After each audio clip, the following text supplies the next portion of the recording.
warahmatullahi wabarakatuh. Selamat pagi Bapak Ibu. Pagi.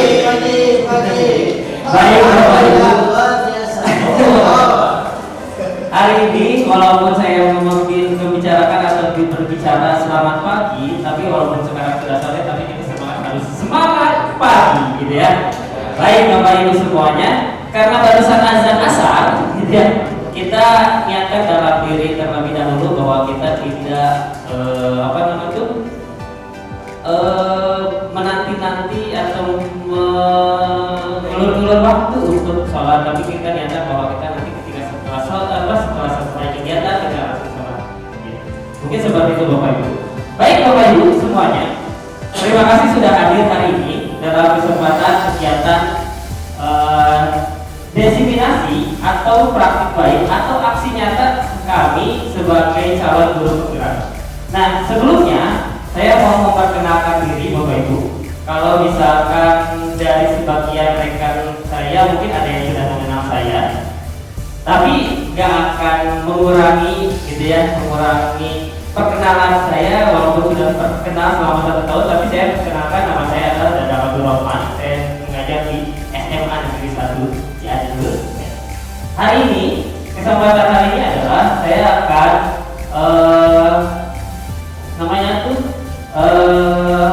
istilahnya pengibasan mengenai tentang apa yang sudah saya terima, apa yang sudah saya pelajari selama kegiatan guru penggerak, gitu ya.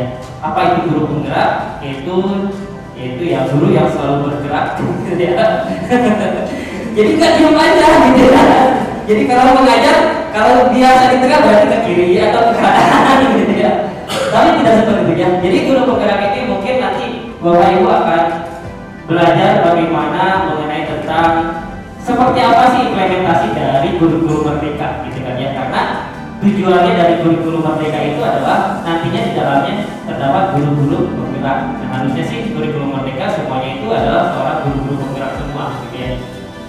Baik Bapak Ibu, hari ini kesempatan kali ini atau hari ini saya akan menyampaikan mengenai tentang budaya positif, gitu ya. Apa itu sih budaya positif? Ada yang pernah dengar?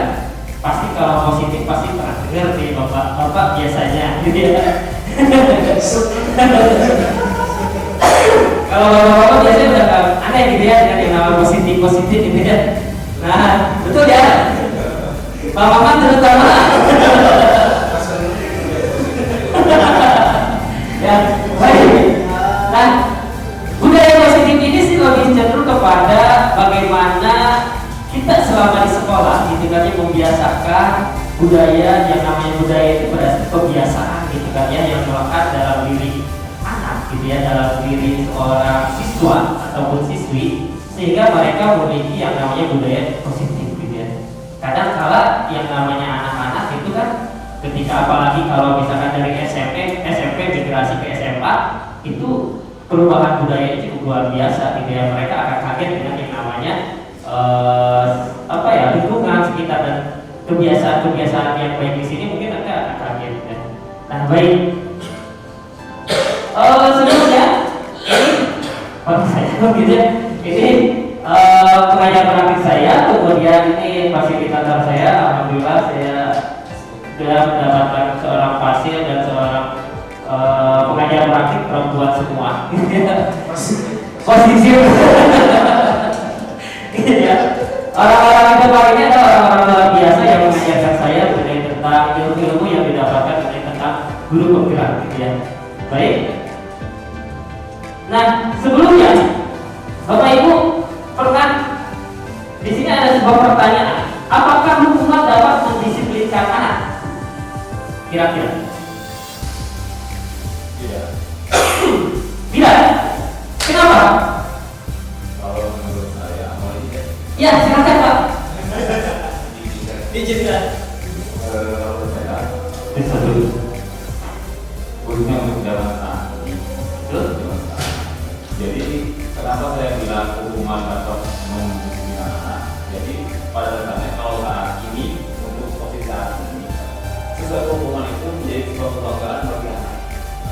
Anak tersebut akan merasa bangga disebut orang jago oleh rekan-rekan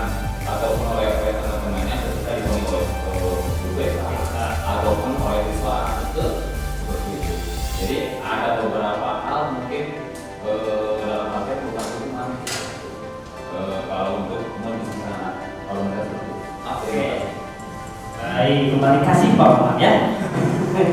Baik, ternyata kata Pak Muhammad bahwa hukuman apakah dapat mendisiplinkan anak? Tidak. Ternyata hukuman kata Pak Muhammad tidak membuat anak-anak itu menjadi disiplin, karena sebagian dari anak dengan yang namanya hukuman mereka justru merasa bangga dihukumkan. Apakah betul seperti itu kenyataannya? Tidak setuju. Gimana Pak? Tidak setuju ya?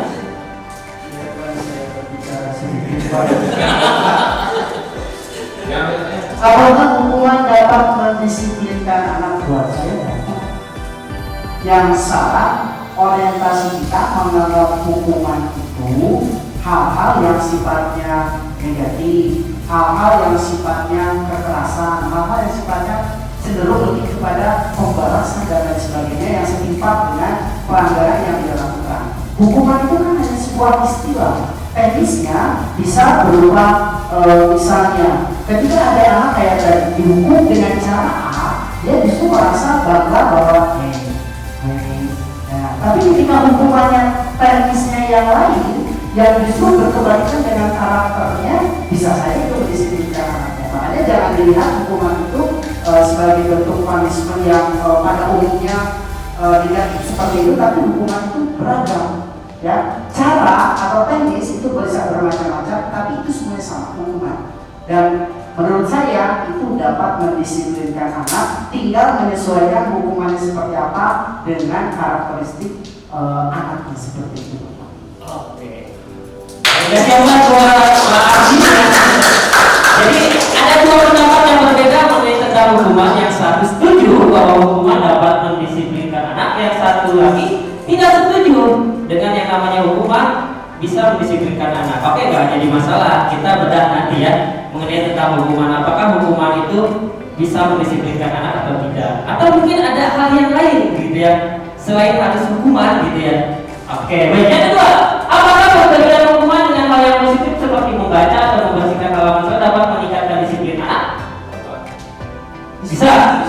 Oke, jadi dengan yang namanya hukuman anak bisa jadi disiplin. Insya Allah ya. Oke. Insya Allah. Gitu ya. Yang ketiga, apakah memberi penghargaan dapat meningkatkan motivasi belajar anak? Dapat ya. Contoh, kalau misalkan saya kasih penghargaan, kasih minimal kasih pulpen misalkan ya, apakah dapat meningkatkan motivasi belajar anak? Dapat ya. Khususnya bagi yang tidak punya pulpen dan khusus bagi yang siswanya yang memang sering kehilangan pulpen. Seperti itu. Oke, baik, kita udah di sini. Di sini ada isi presentasi saya. Mohon maaf tutup bacaan ya. Di sini disiplin positif dan nilai-nilai kebajikan universal. Kemudian ada teori motivasi, hukuman, penghargaan, restitusi. Yang berikutnya ada keyakinan kelas, kemudian kebutuhan dasar manusia dan dunia berkualitas. Di sini ada restitusi dengan 5 posisi kontrol. Nanti Bapak Ibu guru sebagai 5 posisi kontrol berada di mana posisinya. Kemudian di sini ada restitusi segitiga atau segitiga restitusi. Bagaimana ketika saat kita menghadapi sebuah masalah, anak yang bermasalah berhadapan dengan kita, apa yang harus kita lakukan? Baik, kita lanjut ya Bapak Ibu.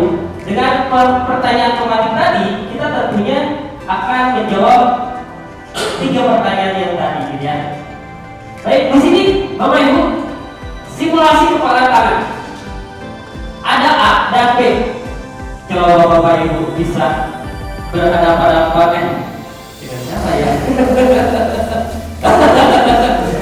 Gitu Pak.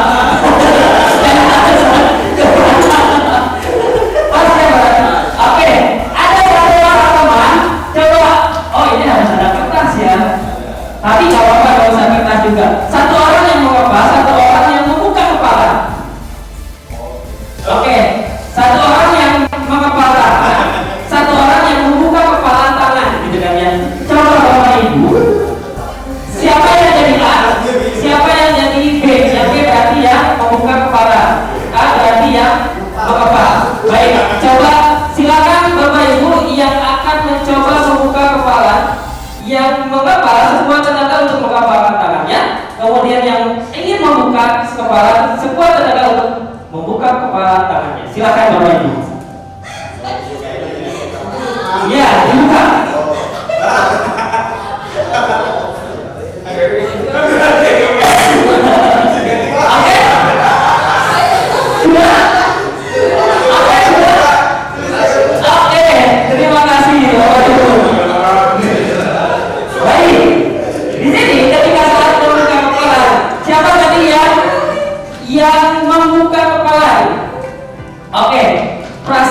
saat Bapak Ibu yang akan membuka kepala tangan temannya, apa yang terjadi?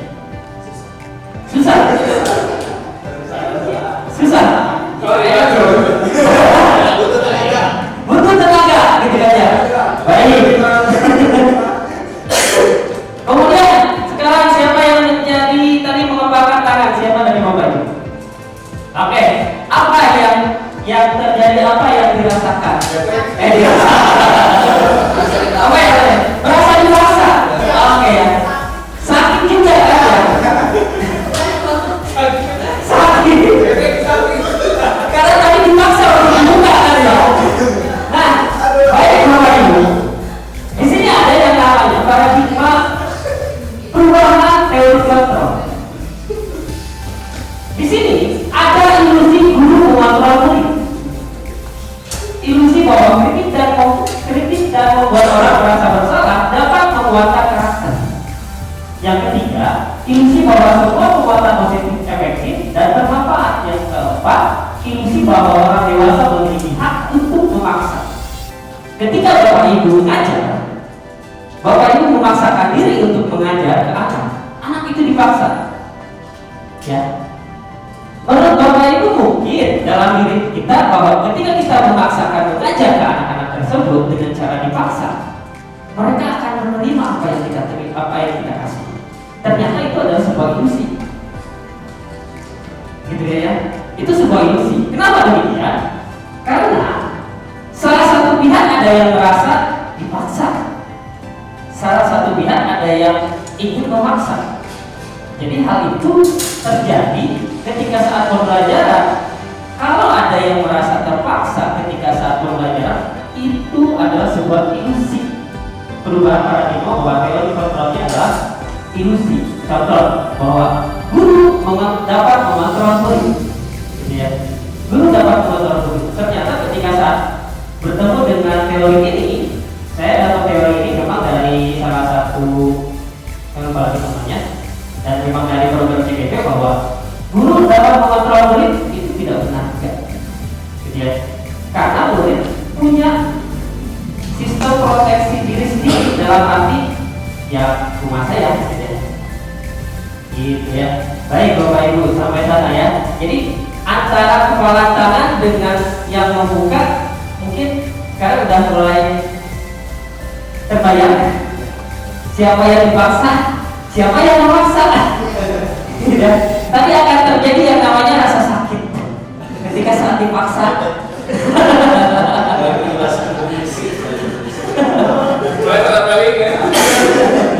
Gitu ya.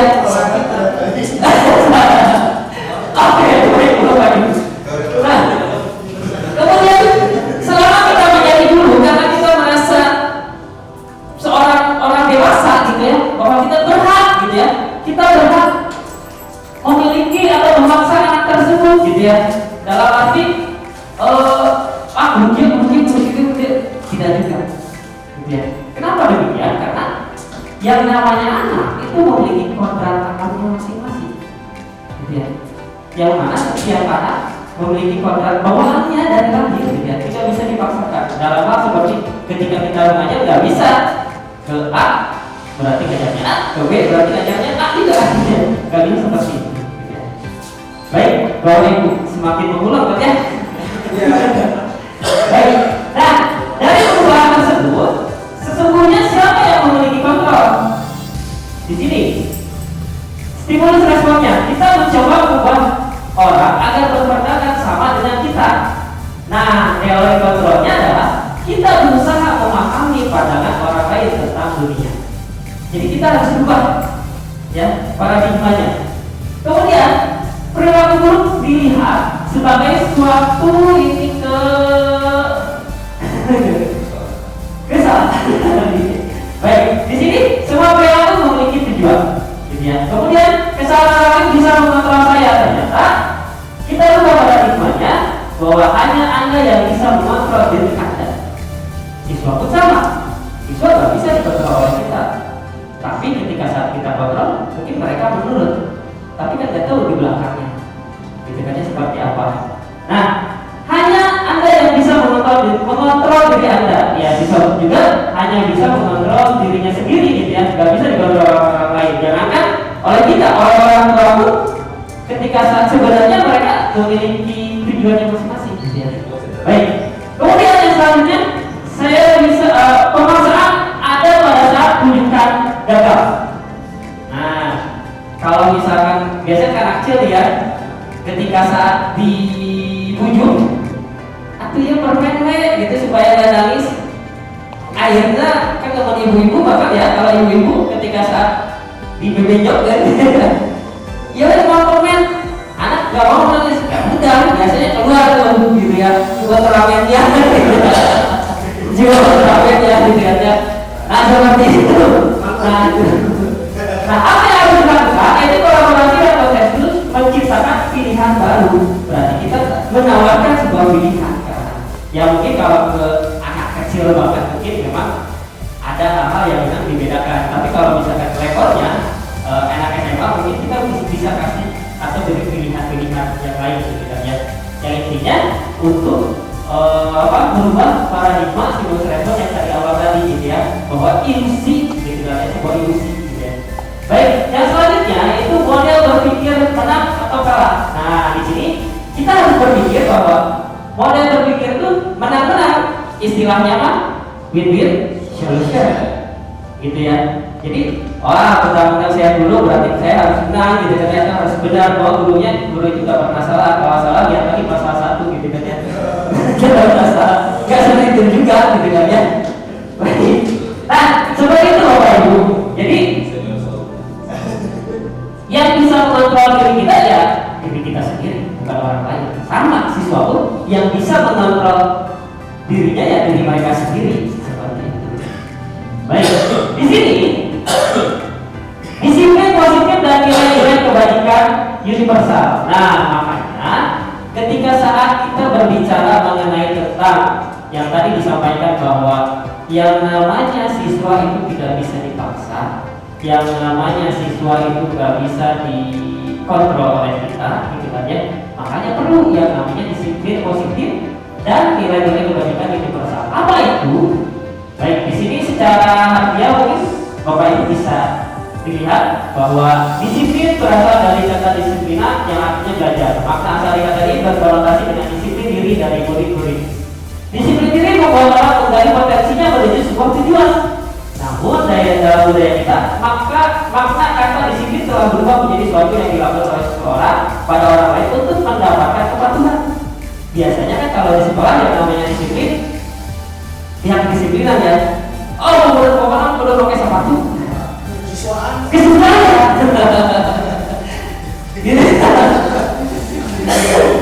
Atau misalkan ketika saat kita di kelas, gitu ya, ketika saat kita di kelas, anaknya bawahnya harus pakai rambutnya rapi, gitu kan ya, atau misalkan kukunya pendek, misalkan dan sebagainya. Nah itu biasanya kita dibuat sebuah peraturan kan ya, sebuah peraturan. Nah untuk tujuannya adalah disiplin. Ternyata di sini katanya budaya kita itu telah merubah arti disiplin yang sebenarnya, gitu ya. Telah merubah arti disiplin yang sebenarnya. Baik, lanjut. Kecenderungan umum adalah menghubungkan kata disiplin dengan ketidaknyamanan. Saya yakin yang namanya disiplin itu membuat orang merasa tidak nyaman. Ya, apalagi kalau misalkan ya jangankan anak kita aja, kalau bawa motor atau bawa kendaraan kena tilang gitu kan ya. Padahal kan itu sudah sesuai dengan aturannya, tapi tetap gitu ya, kita merasa gak nyaman. Masih kayak polisi giginya udah biasa kita raya gitu. Nah seperti itu kan. Sama aku tidak total gitu. Dan biasanya kita raya gitu. Kenapa Pak ya?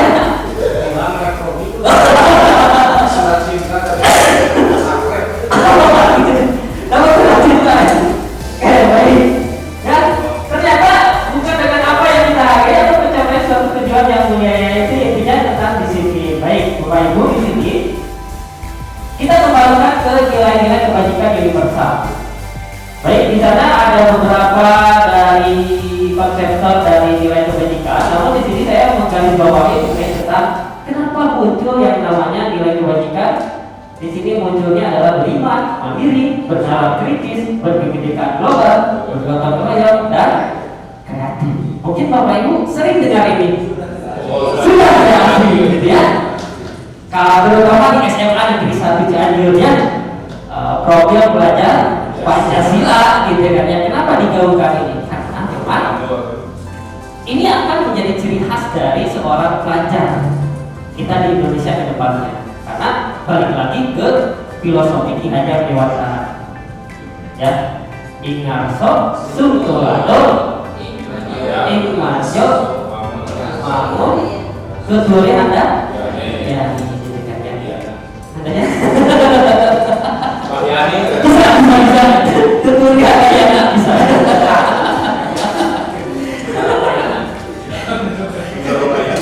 Di tengah kita menjadi mendorong, di tengah menjadi di depan menjadi teladan. Begitu Bapak Ibu, itu filosofi Ki Hajar Dewantara. Ya, dan kenapa di sini muncul yang namanya kurikulum merdeka, ya kita mengembalikan lagi kepada filosofi Ki Hajar Dewantara. Ini sebenarnya udah ketika saya berbicara dengan para senior di sini di SMA Negeri 1, ternyata tentang filosofi ini sudah hadir di tahun 80 gitu ya. Ternyata sekarang dimunculkan lagi ya di kurikulum merdeka tentang filosofi Ki Hajar Dewantara. Mengapa demikian? Karena tujuan pendidikan nasional pun mengarahnya ke sana. Bapak Ibu ya, tujuan pendidikan nasional mengarahnya itu ke sana, bahwa anak itu memiliki kebebasan. Dalam arti anak itu, kita itu seorang guru hanya bisa menuntun saja gitu ya, hanya bisa menuntun. Nah, seperti itu, nggak bisa memaksa anak untuk jadi seperti apa gitu ya. Kita hanya bisa menuntun anak. Oh, seperti halnya seorang petani ketika menanam padi, apakah petani itu bisa merubah padi menjadi kayu jenjen? Tidak hanya. Apakah petani itu bisa berubah menjadi buah mangga? Gak bisa juga kan?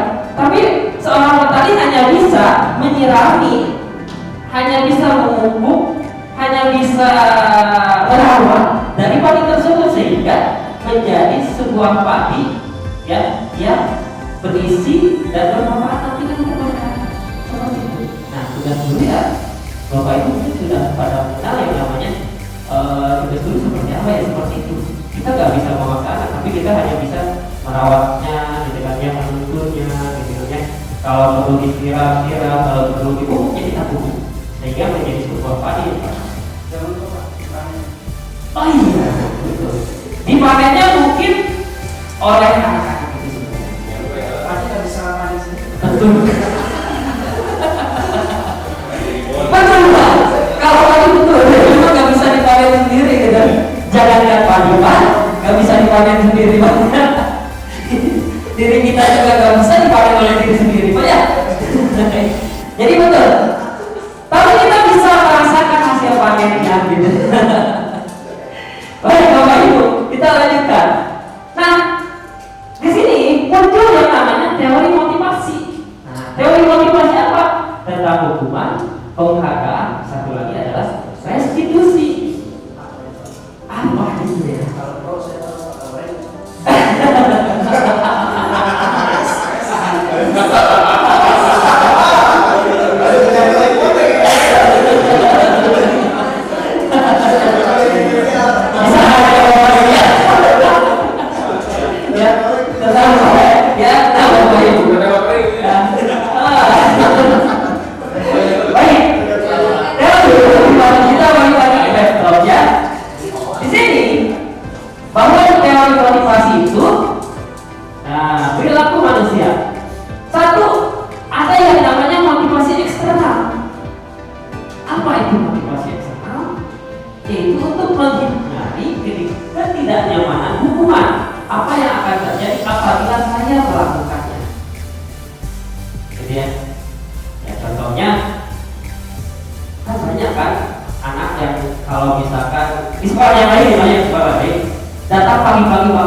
Menghindari pengecekan gitu ya. Mungkin ada yang motivasinya secara eksternal, saya malas gitu kan ya, harus berhadapan dengan pihak siswa gitu ya. yang harus setiap hari dicek, yang setiap hari harus dilihat sepatunya besar atau enggak, bukunya panjang atau enggak, gitu kan ya, giginya enggak, rambutnya panjang atau enggak, rambutnya merah atau enggak, gitu kan ya. Baik, seperti itu. Baik, kita lanjut.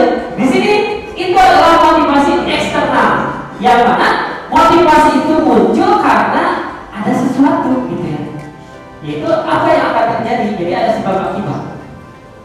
Ya seperti ini. Yang kedua, Kayaknya tadi kan. iya kayaknya.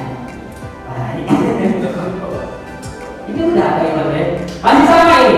Motivasi eksternal juga. Dapat ini memang masih motivasi eksternal juga. Untuk mendapatkan imbalan dari orang lain, apa yang akan saya dapatkan apabila saya melakukannya? Jadi yang satu dia motivasi eksternalnya karena apa yang terjadi atau akibatnya kepada diri kita. Yang kedua, apa yang akan bisa saya dapatkan dari saya melakukan sesuatu. Nah seperti itu sebenarnya motivasi eksternal. Namun di sini ada yang terakhir yang seharusnya terjadi dalam diri anak-anak kita, yaitu motivasi internal. Yang mana untuk menghargai diri sendiri, saya akan menjadi orang yang seperti apa apabila saya melakukannya. Nah, dari sini Bapak Ibu, kita tahu bahwa kalau misalkan motivasi ini muncul dalam diri sendiri, misalkan kalau ada anak yang pengen berangkat pagi-pagi jam 6 itu, saya memang biasa berangkat ke sekolah itu jam 6. Tujuannya apa? Tujuannya adalah saya pengen melihat teman-teman saya gitu ketika saat datang pagi-pagi, atau ingin menyapa lebih dahulu, atau emang pengen menikmati udara segar sekolah, suasana sekolah gitu kan ya. Mungkin seperti itu gitu ya. Nah mungkin saya yakin di antara Bapak Ibu dulu waktu zaman putih abu mungkin ada yang seperti itu tidak?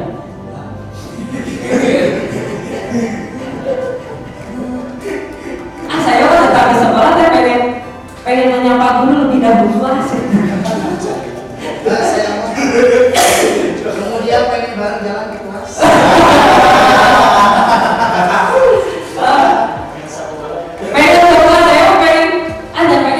Pengen membuat diri saya disiplin gitu kan ya, gitu kan. Mungkin di antara atau mungkin semua mungkin pernah mengalami seperti itu waktu sekolah gitu kan ya.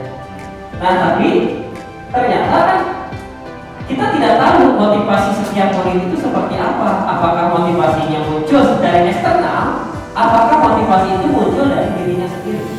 Kalau motivasi itu masih muncul secara dari eksternal atau dari pihak luar, maka motivasi ini memang diharapkan kita berubah paradigmanya menjadi motivasi internal. Jadi gimana caranya? Tugas seorang guru membuat siswa-siswi kita memiliki motivasi secara internal. Tak seperti itu Bapak Ibu. Tapi sampai sana sudah musikkah? Kita lanjut ya. Di sini didukung oleh penghargaan. Nah, mungkin tadi sudah menjawab pertanyaan keberapa ya? Apakah memberikan penghargaan? Ketiga ya. Ketiga ya. Ketiga. Didukung oleh penghargaan. Ternyata didukung oleh penghargaan. Ketika kita memberikan penghargaan, itu secara tidak langsung kita sedang menghukum anak. Gitu ya. Kenapa demikian? Yang pertama, apa pengaruhnya? Yang pertama, yaitu pengaruh jangka pendek, dan jangka panjang. Gitu ya. Jangka pendek dan jangka panjang. Kemudian penghargaan yang bersifat menghukum. Ada yang memberikan penghargaan tapi sifatnya menghukum. Gitu ya.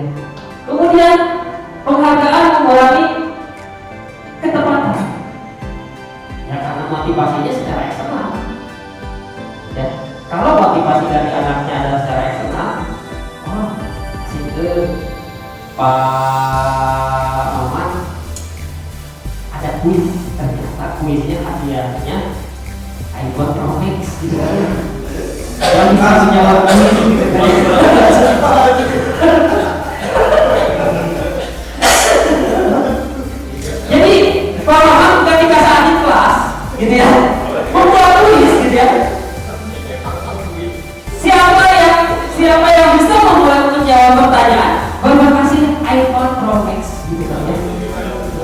Seperti itu ya. Nah,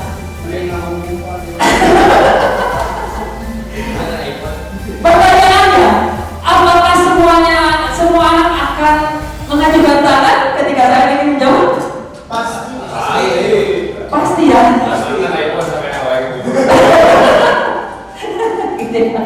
Pasti ya. Karena penghargaan gitu kan ya. Anak-anak termotivasi secara eksternal gitu ya. Jadi ada embel-embel. Padahal itu bisa mengukur atau bisa berpengaruh terhadap jangka pendek. Ya satu aja, ketika saat besoknya teman bikin kuis lagi, terbawa aman. Kira-kira terbawa aman. Maaf anak-anak, hari ini untuk kuisnya tidak ada hadiah.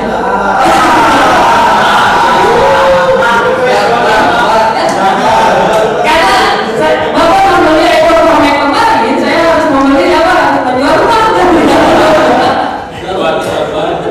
Kira-kira apakah ada yang mengatakan untuk menjawab? Tidak ada. Nah, karena memang itu muncul motivasi secara eksternal. Nah, seperti itu Bapak. Baik, di sini penghargaan dapat mematikan kreativitas seorang. Ya, kreativitas itu muncul pada kata penghargaan. Kalau misalnya ada penghargaan ya tadi bisa jadi, gitu ya. Gak akan bertanya, males lah, gitu ya. Tapi kalau ada penghargaan, wah semangat. Gitu. Baik, kemudian penghargaan mempengaruhi motivasi intrinsik. Intrinsik ini adalah sama seperti halnya adalah motivasi internal dalam diri anak. Yang motivasi yang dibangun oleh dirinya sendiri. Begitu Bapak Ibu.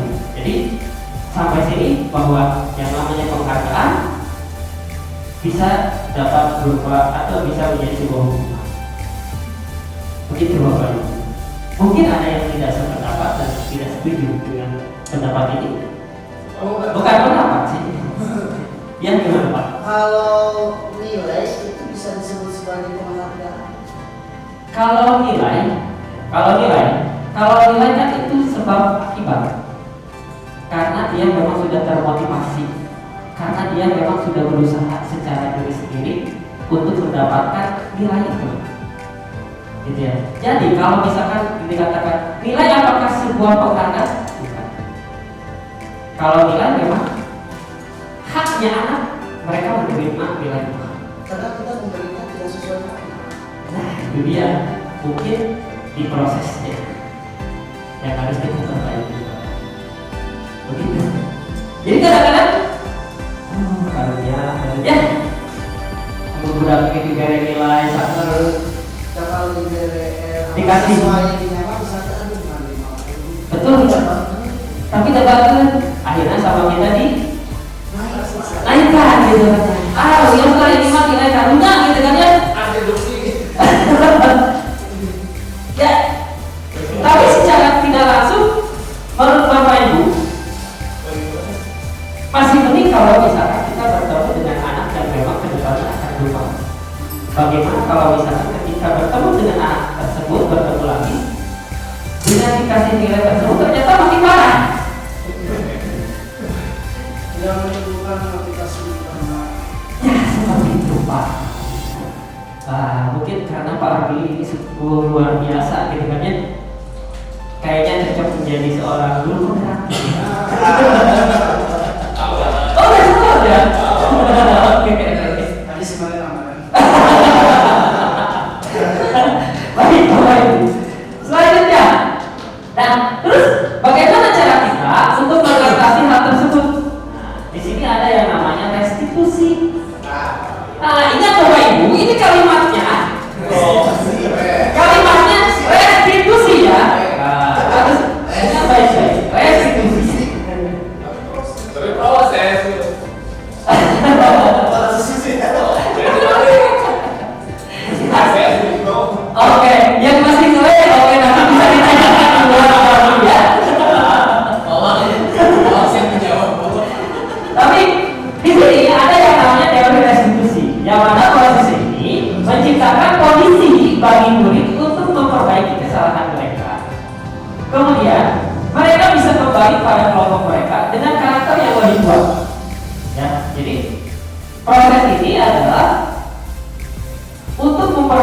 kesalahan mereka, kemudian agar mereka bisa kembali lagi ke kelompok mereka dengan karakter yang lebih kuat. Kemudian restitusi juga merupakan proses kolaborasi mengajarkan murid untuk mencari solusi untuk masalah mereka. Jadi sebenarnya mencari solusi untuk masalah mereka sebenarnya bukan dari diri kita, tapi mereka sendiri yang mencari solusinya. Kalau misalkan solusinya dari kita, itu belum tentu bahwa solusi kita akan digunakan oleh orang tersebut. Tapi kalau mereka menyadari motivasi muncul dalam diri kita, kemudian yang namanya apa? Permasalahan, kemudian mereka mencari solusi untuk masalah mereka sendiri, saya yakin gitu kan ya, minimal 70% mereka melaksanakannya asal sudah muncul yang namanya motivasi dalam diri mereka. Begitu. Baik, itu bukan dikatakan oleh saya, ini dikatakan oleh dosen.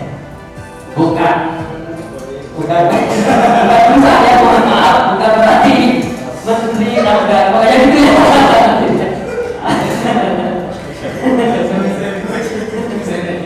Baik, Bapak Ibu. Ada 9 ciri restitusi. Yang pertama, bukan untuk menebus kesalahan, namun untuk belajar dari kesalahan. Ya. Yang kedua, memperbaiki hubungan. Yang ketiga, tawaran, bukan paksaan. Oh, berarti Pak Muhammad sudah melaksanakan restitusi ya di rumah dengan keluarga, gitu ya. Oke.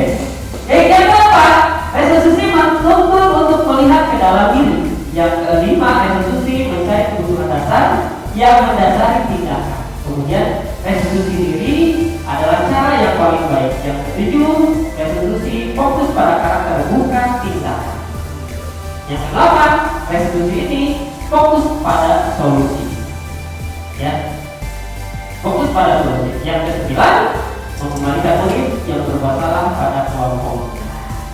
Jadi intinya restitusi ini bukan paksaan, bukan tawaran, tapi bagaimana menuntun anak melihat ke dalam diri mereka sendiri, bagaimana menggali dalam diri anak-anak itu motivasi intrinsik tadi, bahwa yang namanya kesalahan, apa yang harus mereka perbuat, apa yang harus mereka lakukan menurut mereka sendiri. Itu ya mengenai tentang 9 ciri restitusi. Baik. Nah, bagaimana caranya untuk bisa melaksanakan restitusi? Salah satunya adalah dengan cara membuat keyakinan keras. Nah, saya yakin Bapak Ibu pernah yang namanya membuat peraturan kelas mungkin ya, peraturan mungkin ya, kontrak pembelajaran, gitu kan ya. Nah, pertanyaannya, ketika Bapak Ibu membuat kontrak pembelajaran, berapa persen hasil pendapat dari Bapak Ibu? Saya ngerti Pak. Cukup saya ada.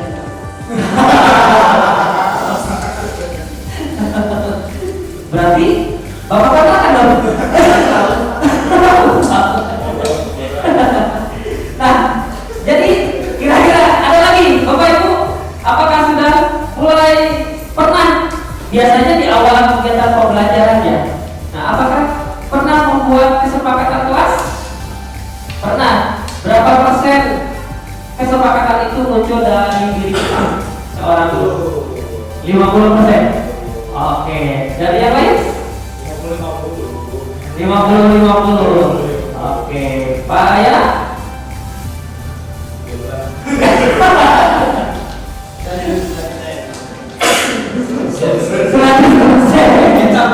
Kita yang membuat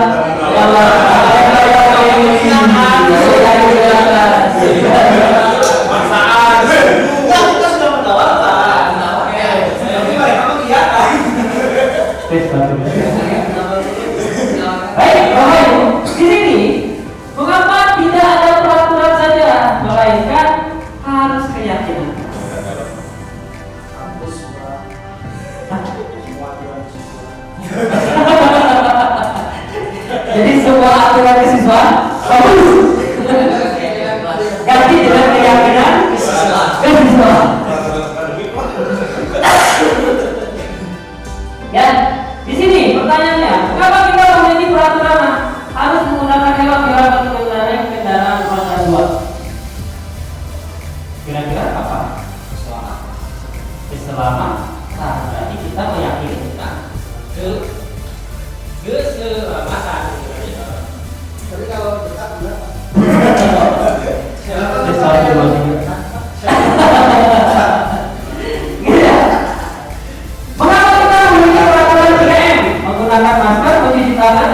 pelajaran. Oh, ini mungkin waktu zaman COVID sudah lewat gitu ya.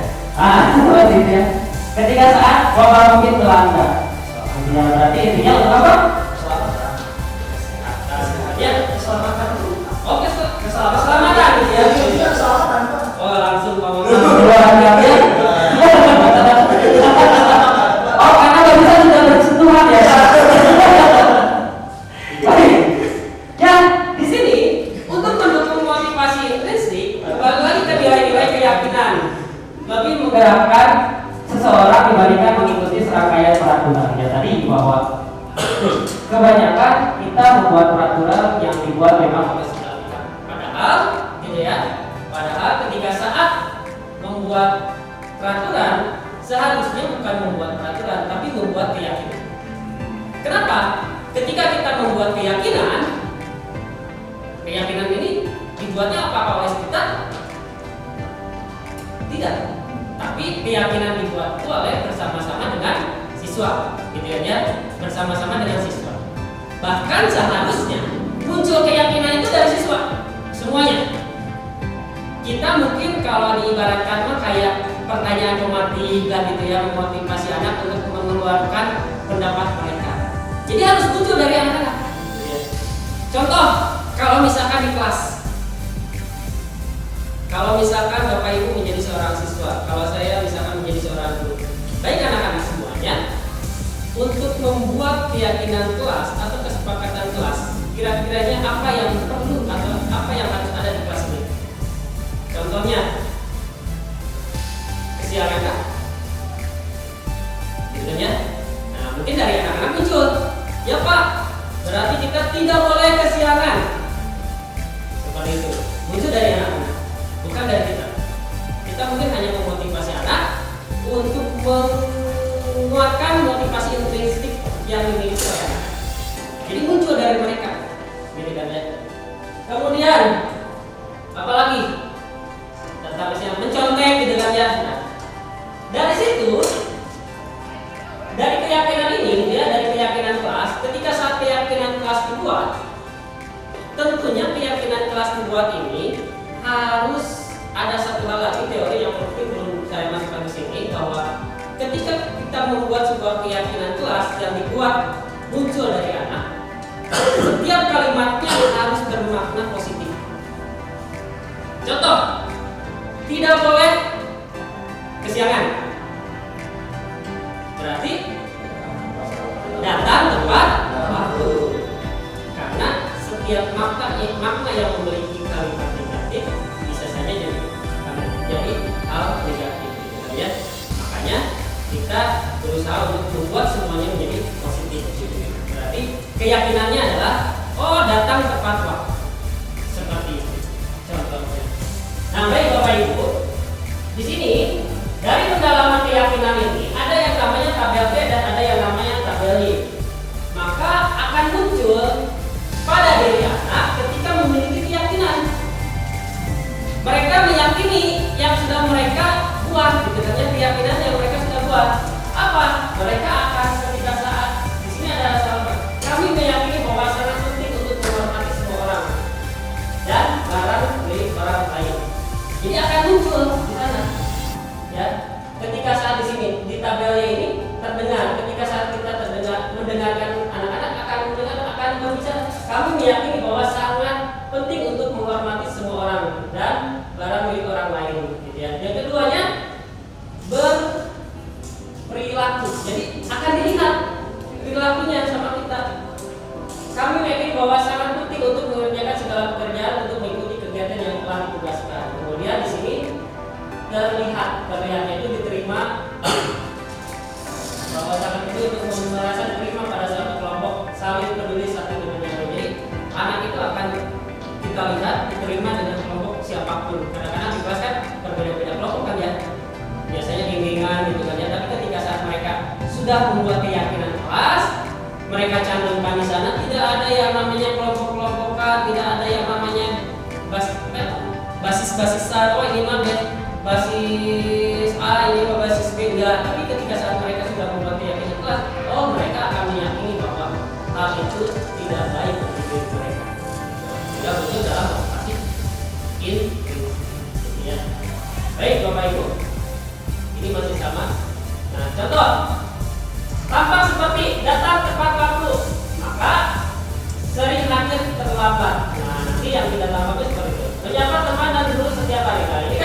kalimat-kalimat positif kan ya, kalimat-kalimat positif semua ya, mengembalikan barang yang telah dipinjam. Nah seperti itu baik Bapak Ibu. Jadi motivasi dalam diri anak itu penting ya, dibangun gitu ya. Jangan sampai motivasi itu muncul dari eksternal, tapi harus muncul dari internal.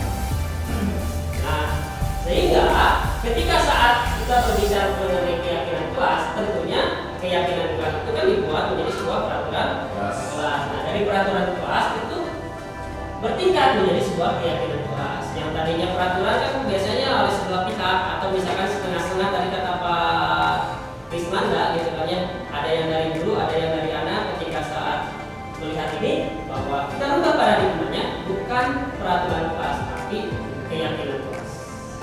Nah bagaimana kalau misalkan peraturan sekolah? Begitu kan? Harus menjadi sebuah keyakinan sekolah gitu kan ya. Berarti harus bisa menjabarkan bahwa kenapa sekolah membuat seperti itu, karena memang tujuannya adalah untuk dan sebagainya, sehingga mereka meyakini bahwa oh ini adalah sebuah keyakinan sekolah yang memang bertujuan untuk kebaikan diri kita. Seperti itu. Jadi kalau misalkan anak gak dijelasin, orang dulu gak pakai sepatu hitam, udah aja gitu ya, langsung jemput atau langsung saksi misalkan. Nah, berarti itu tidak enak juga. Berarti harus dijelaskan juga kenapa dan seperti apa. Oke, baik Bapak Ibu. Contoh, kesepakatan kelas, datang tepat waktu, ucapkan salam. Kesepakatan kelas, kami guru dan murid saling menyayangi dan lain sebagainya. Nah, seperti inilah kurang lebih.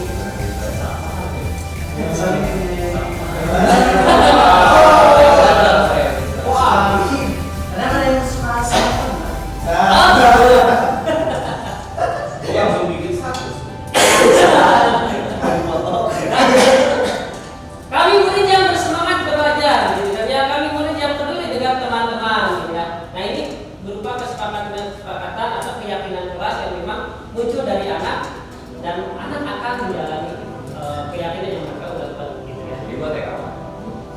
Ya bisa, nanti bisa disesuaikan Pak. TK mau nikah. TK dari mana wanita kelas satu. Bapak bisa aja ya, bisa terlihat yang nggak terlihat ya. Kalau tulisannya sudah sama itu, Mama sih paling gak. Dia bisa melihat apa yang sudah kami ini. Oh itu kelebihan dari Pak Mama. Dia suka melihat yang Pak. Baik, di sini ada peraturan. Kembalikan buku ke tempatnya. Ketika berubah, keyakinannya apa? Dilarang mengganggu orang lain. Keyakinannya apa? Menghormati orang lain. Hadir sekolah 15 menit sebelum pembelajaran sekolah. Keyakinannya apa yang harus diyakini oleh anak-anak? Itu menghormati orang lain dan berkontribusi. Dan seterusnya. Jangan berlari di kelas atau koridor. Keyakinannya apa? Oh, berarti kalau misalnya saya berlari di kelas atau di koridor, ini tentang keselamatan dan keamanan. Seperti itu. Ya. Baik, Bapak Ibu. Wah, ini sangat tinggi lah. Tapi nggak apa-apa. Biasanya ini yang jadi pertanyaan. Baik, di sini contoh. Mencatat 100 kali di dalam buku kalimat. Di dalam buku kalimatnya adalah saya tidak akan terlambat lagi karena terlambat sekolah. Hukuman atau konsekuensi? Hukuman. Apa konsekuensi? Ini kurang Hukuman. Di bawah ada. hukuman apa konsekuensi? Hukuman. Hukuman. Hukuman ya? Hukuman. Baik, kemudian kalau lari menyeliling lapangan basket 2 kali karena terlambat dari sekolah. Murid diminta untuk push up 15 kali karena tidak menggunakan masker ke sekolah. Kesehatan.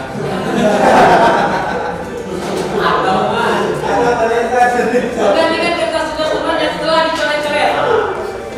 Konsekuensi. Kenapa konsekuensi? Karena memunculkan keyakinan kamu. Kemudian kita lihat saja ke lari keliling lapangan basket 2 kali karena terlambat 10 menit untuk belajar video. Konsekuensi. Di sini ada penjawaban. Ya berani. Sebelah sana ya. Oke. Baik, seperti itu. Apa perbedaan hukuman dan konsekuensi? Sini. Kalau hukuman sesuatu yang menyakitkan harus terjadi. Oh, gitu.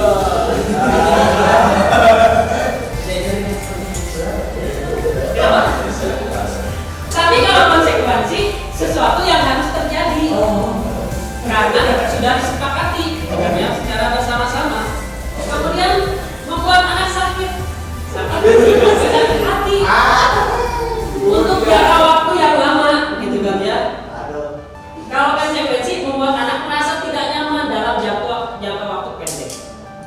Nah, berarti kan tetap kalau misalnya kita kasih konsekuensi akan merasa tidak nyaman anak itu, tapi dalam jangka waktu yang pendek, dalam waktu yang pendek gitu ya. Tapi masih merasa tidak nyaman juga kan kalau dengan konsekuensi. Kemudian anak membenci kedisiplinan, anak menghargai disiplin. Paksaan, stimulusnya adalah tanggapan. Mendorong anak menyakiti diri sendiri, mendorong anak agar mudah menyesuaikan diri dan lain sebagainya. Marah, rasa bersalah, dipermalukan, merasa tidak dihargai, kehilangan hak dan selanjutnya. Nah seperti itu, ini menurut apa ini? Dian Gosen ya. Baik, Bapak Ibu. Sponsor utama. Nah, terus kalau misalkan tadi antara hukuman dan konsekuensi, menurut kita mungkin kalau dengan hukuman, oh ternyata dengan hukuman dapat mendisiplinkan anak, ternyata tidak. Oh ya udah, kita ganti dengan konsekuensi. Ternyata dengan konsekuensi juga membuat anak juga merasa tidak nyaman. Gitu kan ya? Apa yang harus dilakukan? Yang dilakukan adalah harus merubah identitas sukses yang menjadi prestasi. Gitu. Contoh, suatu yang menyakitkan harus terjadi, sesuatu harus terjadi. Kalau di restitusi merupakan pilihan, misalnya nanti pilihan, misalnya. Kemudian tidak nyaman untuk murid anak jangka waktu panjang, tapi kalau misalkan di restitusi menguatkan anak atau murid untuk dalam jangka waktu panjang. Kemudian di sini, di contoh yang paling bisa kita bayangkan, korban mendapatkan keadilan. Korban bisa diabaikan kalau di konsekuensi, tapi di sini korban mendapatkan ganti. Contoh kalau ada anak tidak sengaja, walaupun kalimatnya tidak sengaja, gitu kan ya, menyomek buku temannya, tapi ketika kita sudah menggunakan restitusi, korban akan mendapatkan ganti. Nah, mendapatkan ganti munculnya dari siapa itunya atau pendapatnya? Ya dari siswa itu sendiri. Jadi kita bagaimana caranya memberikan keyakinan terhadap anak tersebut, ya, motivasi intrinsiknya tadi bahwa saya itu sebenarnya ketika saya berpuasa itu saya harus memperbaiki kesalahan. Kalau misalnya saya mau memperbaiki, berarti saya harus seperti itu.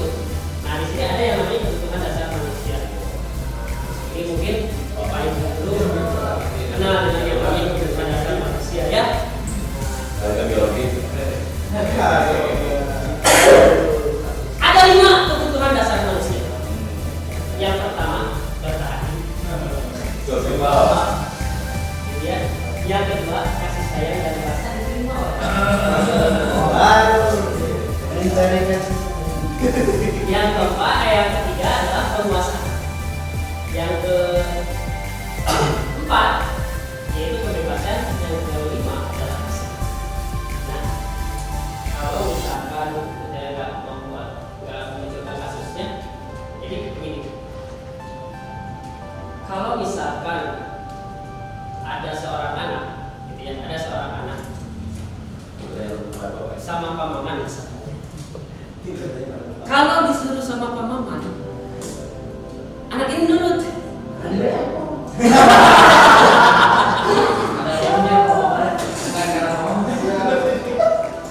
Tapi kalau misalkan disuruh sama pamannya nih, dia lebih kepada menghindar. Nah kalau misalkan dilihat di sini, oh mungkin paman nggak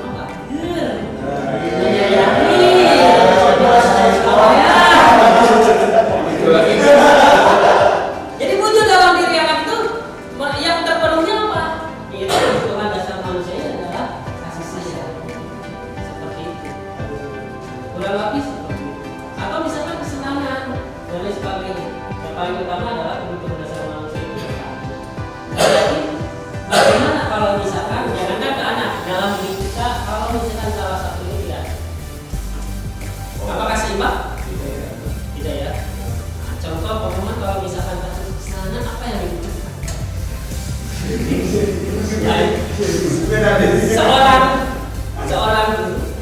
seorang bapak rumah tangga.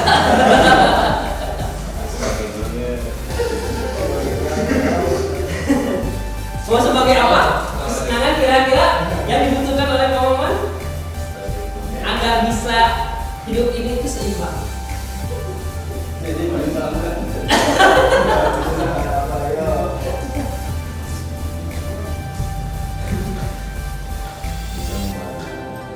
Oh, bisa membahagiakan siapa? Siapapun gitu. Oh. Itu katanya apa tuh?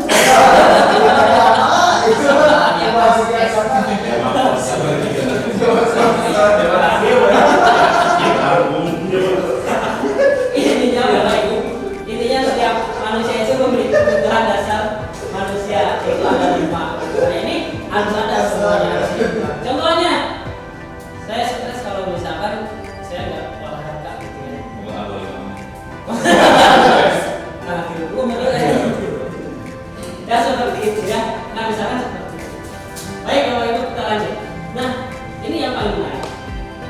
Kita seorang guru berada di posisi tempat yang mana? Satu, guru berbuat menghukum. Di sini membuat orang merasa bersalah.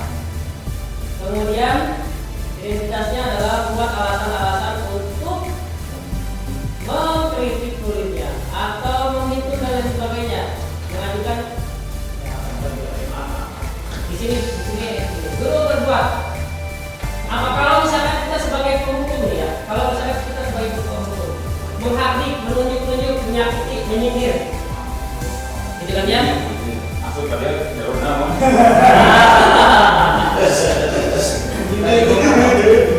Cing atuh gitu kan ya. Asup ka dieu teh geus majalur. Siap tuh gitu kan. Cing atuh ka sakola teh sing bener gitu. Kurang lebih kan. Nah, itu mungkin kita berada di posisi kontrol tahu ya. Membuat orang merasa bersalah. Pernah nggak kita ketika saat menasihati anak tersebut? Atuh gitu kan ya. Jangan seperti itu, kasihan sama orang tua kamu gitu kan ya. Orang tua kamu berusaha susah payah di sini. Nah, seperti itu kan? Berarti kita sedang berada di posisi merasa bersalah. Gitu kan ya. Kemudian bagaimana kalau misalkan kita berada posisi sebagai teman? Kita akan membuat alasan-alasan bukannya untuk mendukung. Kalau ini untuk mendukung mungkin ya, untuk mendukung muridnya. Dalam arti seperti itu. Singkatlah, begitu. Kemudian intinya kita bertindak sebagai teman. Nah, aku tahu itu udah bawa teman, tapi teman. Misalkan seperti itu ya. Teman ya. Nah, seperti itu. Nah, kalau itu sebagai teman. Nah, satu lagi, pemantau. Sebagai pemantau, contohnya seperti ini. Ketika ada anak yang berbuat salah, kita punya peraturan kan. Peraturannya adalah kalau misalkan si anak itu tidak mengerjakan tugas, ketika saat anak itu mengerjakan tugas, keyakinan ya, bukan peraturan. Tapi ini kita berbicara kader. Ya, kalau anak itu tidak mengerjakan tugas, nah kemudian si anak itu kita tetap melaksanakan yang namanya konsekuensi atau hukuman atau mungkin akibat dari apa yang dia lakukan, gitu kan? Contohnya, pokoknya kalau misalkan tugas-tugas tidak dikerjakan, pokoknya harus selesai, walaupun jam istirahat bapak akan tunggu. Nah itu kita sedang berada menjadi seorang pemantau. Nah cuman dari 4 yang tadi, apa yang harus kita lakukan? Yaitu kita harus menjadi seorang manajer. Kalau menjadi seorang manajer bagaimana? Kalau seorang manajer kita buat pertanyaan yang sifatnya membangun motivasi intrinsik, membangun keyakinan mereka, meyakini apa yang sudah mereka yakini, apa yang mereka sudah buat yakini. Sebenarnya sih kalau di sini itu berbicara mengenai tentang gaya atau kata-kata yang kita pilih, disesuaikan, ya mungkin dirubah notasi kalimatnya, seperti notasi atau kalimatnya, redaksi kalimatnya seperti itu ya. Jadi dirubah untuk menggali keyakinan yang mereka yakin seperti itu. Baik, dampak pada murid di sini apa? Sebenarnya mengevaluasi diri, bagaimana caranya untuk memperbaiki tersebut. Jadi lebih jauhnya adalah ketika saat anak memiliki motivasi, idealnya motivasinya apa, dampak pada muridnya, maka ketika kita menjadi seorang manajer, maka si anak akan mengevaluasi diri bahwa yang dilakukan tadi itu salah, yang dilakukan tadi itu tidak sesuai dengan keyakinan yang sudah dibuat. Keyakinan tadi itu saya seharusnya seperti ini, bukan tidak melakukan hal yang kesalahan seperti ini. Gitu. Jadi munculnya memang dari anak semuanya. Seperti itu Bapak Ibu. Ya. Baik. Pertanyaannya, saya kecewa sekali dengan kamu. Siapa yang mengatakan di sini membuat orang merasa Besar. ya? Nah, kamu tidak pernah benar melakukannya. Nah, ini kita kira-kira posisi kontrol apa?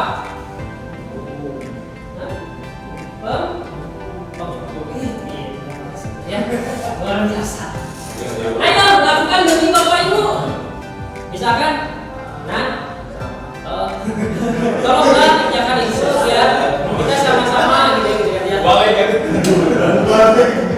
Ya Bapak tidak ditegur oleh Bapak tidak ditegur oleh kepala sekolah gitu ya. Berarti kita sebagai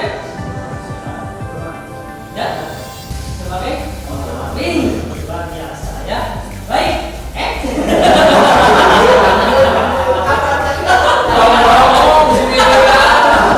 Kasih pilihan duluan ya. Apakah kamu mendapatkan stiker bintang hari ini? Boleh tanya Pak?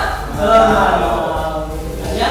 Jadi kalau posisi pemantau itu dia akan fokus dengan aturan-aturan gitu kan ya.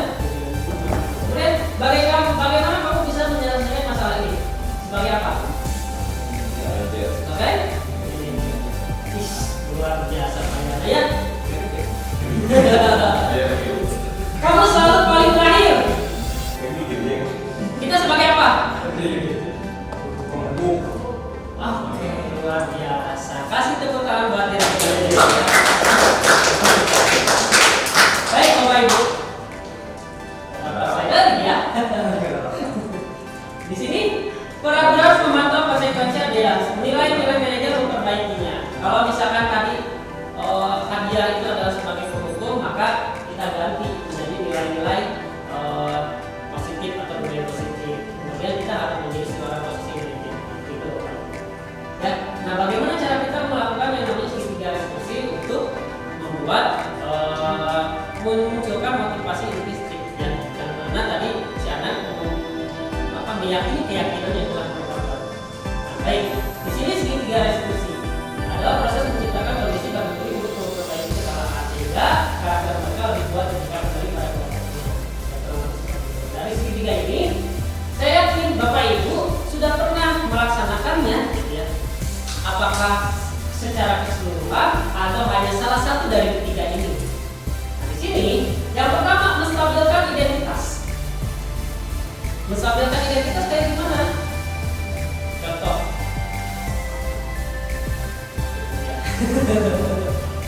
Bentar ya Bapak Ibu. Iklan.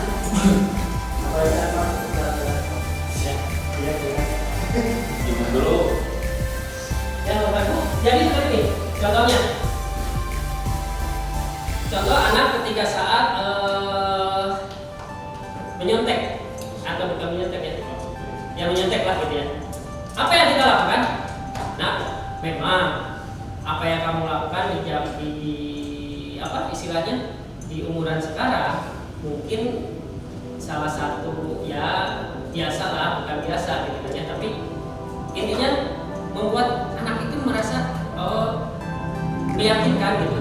Kita istilahnya mengiyakan tapi tidak sebenarnya iya gitu ya, tapi mengembalikan percaya diri mereka dulu gitu ya. Kemudian memvalidasi tindakan yang salah. Baru nanti di sini apa yang kita lakukan kira-kira salah nggak gitu kan ya.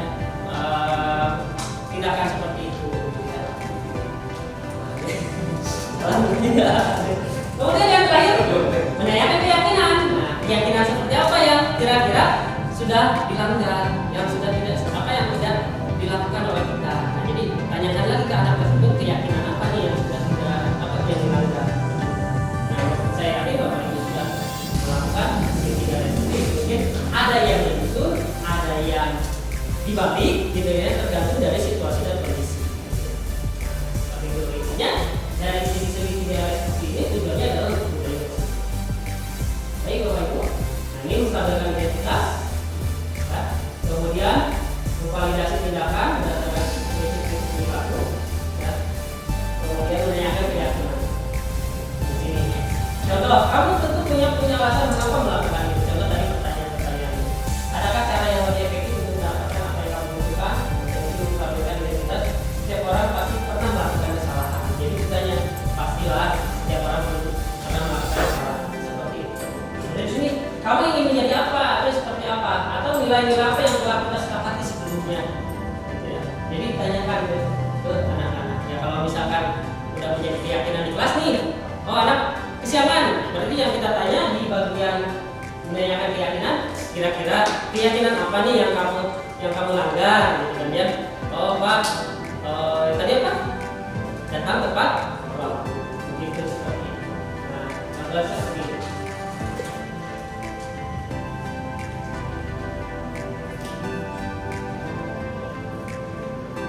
Ya, Bapak Ibu seperti itu ya. Berbuat salah hal yang manusiawi. Tidak ada manusia yang sempurna. Seperti itu kalimat-kalimatnya. Kemudian validasi kebutuhan. Pertanyaannya seperti ini. Kamu bisa saja melakukan hal yang lebih buruk, tidak? Tapi kamu tidak melakukannya. Jadi itu validasi kebutuhan atau tadi validasi kesalahan ya. Validasi kesalahan. Kemudian menanyakan keyakinan. Apa nilai yang kita percaya? Atau kelas yang dia itu seperti apa sih? Kamu ini jadi anak seperti apa? Gitu kan ya. Nah seperti itu. Jadi ini menanyakan keyakinan. Nah seperti itu Bapak. Ini mungkin contoh apa secara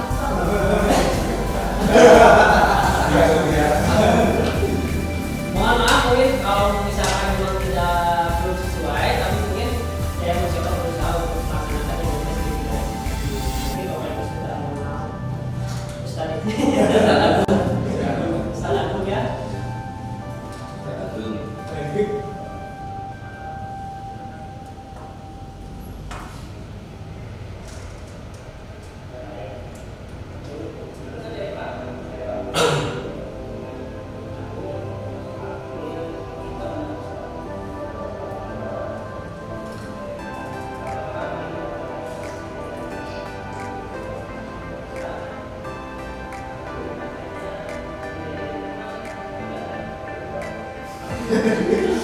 langsung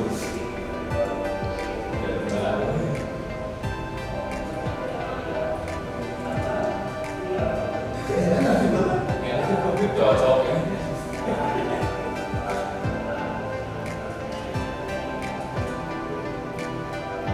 Ada air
Kalau itu kasus, kenapa HP kamu saya pakai WA ya?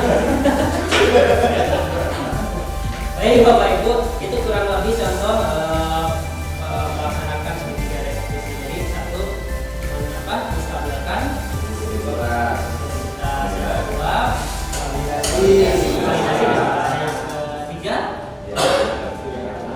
keyakinan, ya. Nah itu, jadi ada tiga gitu ya tadi, menstabilkan, identitas, validasi kebutuhan, menjaga keyakinan. Itu yang harus kita lakukan sebenarnya. Jadi bukan sebagai penghukum, tapi kita harus menjadi seorang manajer. Gitu. Kemudian yang terakhir bahwa menurut Ki Dewan Tara, merdeka itu menurut Ki Dewan Tara merdeka itu adalah tidak hanya melakukan dan perintah akan, tapi tidak cakap membuat perintah memerintah diri sendiri. Jadi kalau dibalikan lagi ke kalimat disiplin, disiplin itu sebenarnya bukan mentaati peraturan, tapi bagaimana membuat motivasi dalam diri mereka percaya dan yakin bahwa setiap keyakinan yang kita atau setiap yang kita lakukan itu benar baik seperti itu. Nah ini dari disiplin positif, kemudian yang harus kita lakukan ada yang dasar manusia, kemudian sebagai manajer, intinya kita harus sebagai manajer, kemudian setiap permasalahan kita lakukan yang namanya segitiga restitusi. Baik Bapak Ibu, setelah tadi dari tanggapan tersebut, intinya anak jadi merasa tidak merasa hidup, tapi anak merasa bahwa oh ternyata keyakinan itu apa yang dilakukan itu ternyata salah. Dia harus memperbaiki kesalahannya apa yang harus dilakukan. Nah intinya tadi kan ada pilihan-pilihan, gitu kan ya. Jadi ketika saya menjadi seorang manajer, memberikan pertanyaan-pertanyaan yang sifatnya mengarah ke keyakinan mereka. Nah seperti itu Bapak Ibu. Ya bagaimana Bu? Ya.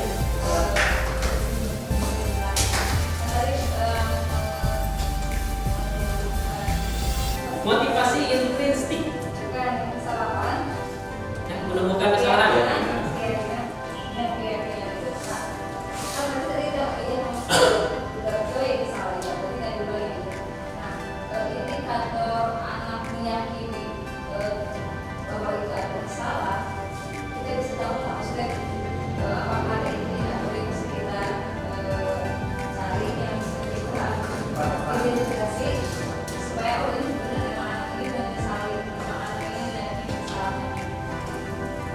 Itu baik. Kalau misalkan dari secara indikator, kita kembalikan lagi kepada keyakinan yang sudah disepakati, ya. Keyakinan yang sudah disepakati. Karena kan keyakinan ini memang munculnya dari anak, ya. Kalau misalkan apa yang dilakukan oleh anak masih tetap berbuat hal yang sama, gitu kan ya. Intinya kalau misalkan si indikatornya pengennya indikator terlihat sih anak ini udah meyakini bahwa kesalahan dia itu benar-benar salah gitu kan ya. Apa yang harus dilakukan? Ya ada tindakan yang kedua, ya. Ada tindakan yang kedua yang harus dilakukan sehingga mereka benar-benar yakin. Nah intinya terus berulang-ulang, Kalau misalnya secara indikator bahwa anak ini ternyata sudah meyakini ini kesalahannya, memang secara diri sendiri dilihat langsung saat itu mungkin nggak akan berubah gitu. Tapi kita lihat pada tingkat yang berikutnya atau misalkan namanya tuh apakah dia berbuat seperti itu lagi atau tidak gitu ya. Kalau misalkan masih tetap tidak, ya berarti apa yang kita lakukan, kita coba lagi dengan cara yang sama gitu kan ya. Kita coba lagi dengan cara yang sama gitu kan ya. Terus sampai akhirnya mungkin ya tetap pada dasarnya ketika yang namanya pendidikan itu tidak mesti harus kadang-kadang ada hal-hal yang ketika saat kita harus berbuat menjadi seorang manajer, ada hal-hal ketika saat kita menjadi seorang pemantau gitu kan ya. Intinya kalau pemantau kita harus melaksanakan konsekuensi yang sudah kita sepakati. Nah intinya yang paling penting adalah jangan menjadi seorang pemantau, itu aja.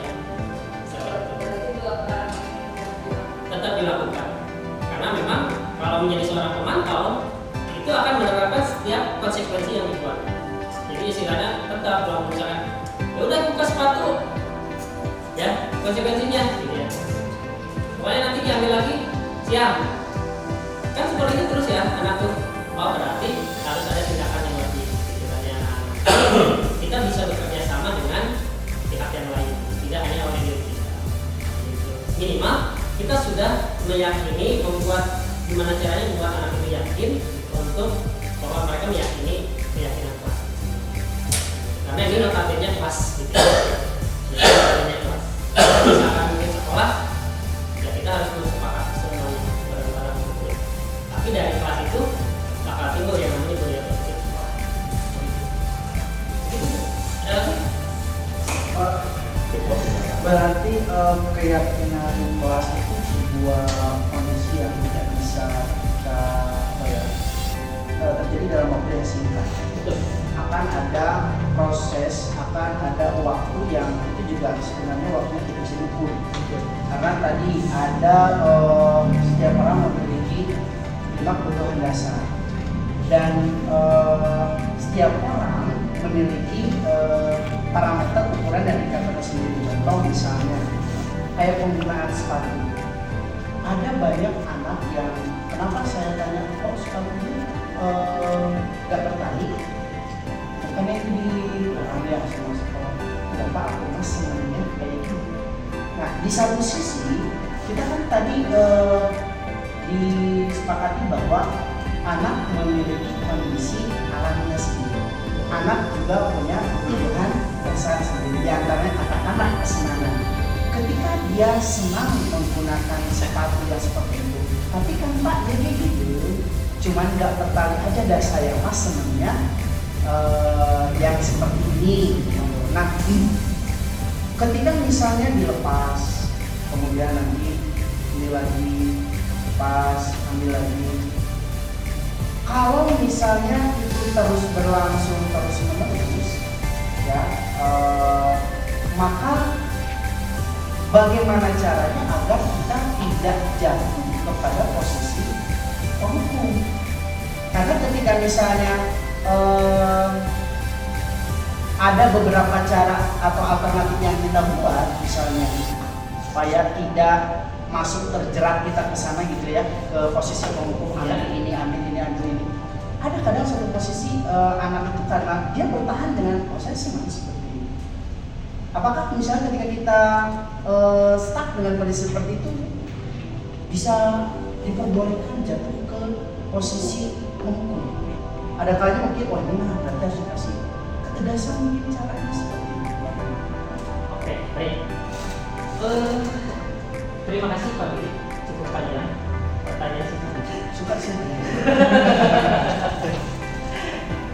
Kesimpulan dari pertanyaannya adalah bagaimana biar anak itu tidak kembali lagi dan melakukan hal yang sama gitu kan, sehingga kita bertindak menjadi seorang penghukum gitu kan.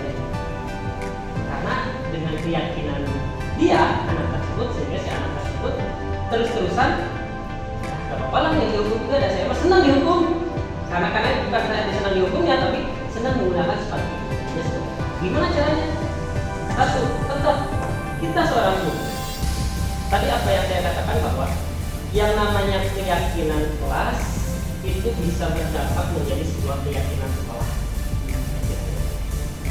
Sehingga keyakinan kelas itu kita benar-benar harus kuatkan dulu.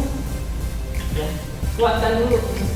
Keyakinan, kenapa harus memakai tali kita, menggunakan tali walaupun sepatu hitam, tapi kenapa harus menggunakannya pakai tali? Di situ ada yang belum didapatkan oleh anak. Apa? Informasi kenapa harus memakai tali? Gitu ya. Seperti saya, kan bapak nggak pakai tali sepatunya. Dan bahkan yang sebutkan Pak, justru ketika nggak pakai tali lebih fleksibel, lebih mudah, mau ke bawah tinggal dicopot, habis dari bawah tinggal masuk. Nah, berarti dari peraturan yang tadi yang sudah dibuat oleh sekolah, karena kan itu peraturan. Yang namanya peraturan berarti kan aturan yang muncul memang dari instansi sekolah. Namun dari sekolah itulah harus ada penjelasan terlebih dahulu ke anak-anak. Kenapa harus menggunakan tali? Itu yang belum sampai. Sehingga anak tidak memiliki keyakinan itu. Tapi kalau misalkan informasi itu sampai ke anak, kenapa rambutnya gondrong? Dan nggak ada ngaruhnya dengan yang namanya nilai rambut gondrong mah, gitu kan ya? Tapi kenapa sekolah nggak boleh yang namanya rambut gondrong? Nah, informasi itu harus sampai dulu. Ya, nilai-nilai kebaikannya itu harus muncul dulu di sana, gitu. Sehingga anak akan memiliki keyakinan tersendiri. Oh, iya ya, memang rambut gondrong itu tidak sama terhadap belajar kita, nggak ngaruh gitu belajar. Ya mau kesulitan, lalu misalkan kesalahan lain kan ya.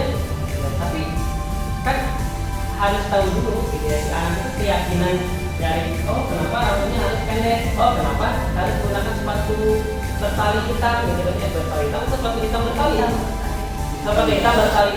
Nah itu adalah anak harus tahu dulu keyakinannya, itu targetnya. Kenapa kita harus membuat keyakinan kelas? Nah seperti itu Bapak Ibu. Kalau misalkan informasi itu tidak nyampe, ya terjadilah dia akan berulang. Begitu. Nah, makanya cara kita gimana? Di kesepakatan kelas tadi kita tahu dulu keyakinan kelasnya apa nih, tentang menggunakan sepatu hitam bertali. Kalau misalkan mereka tidak sampai informasi ya pasti berulang. Semoga jawabannya tidak jelas.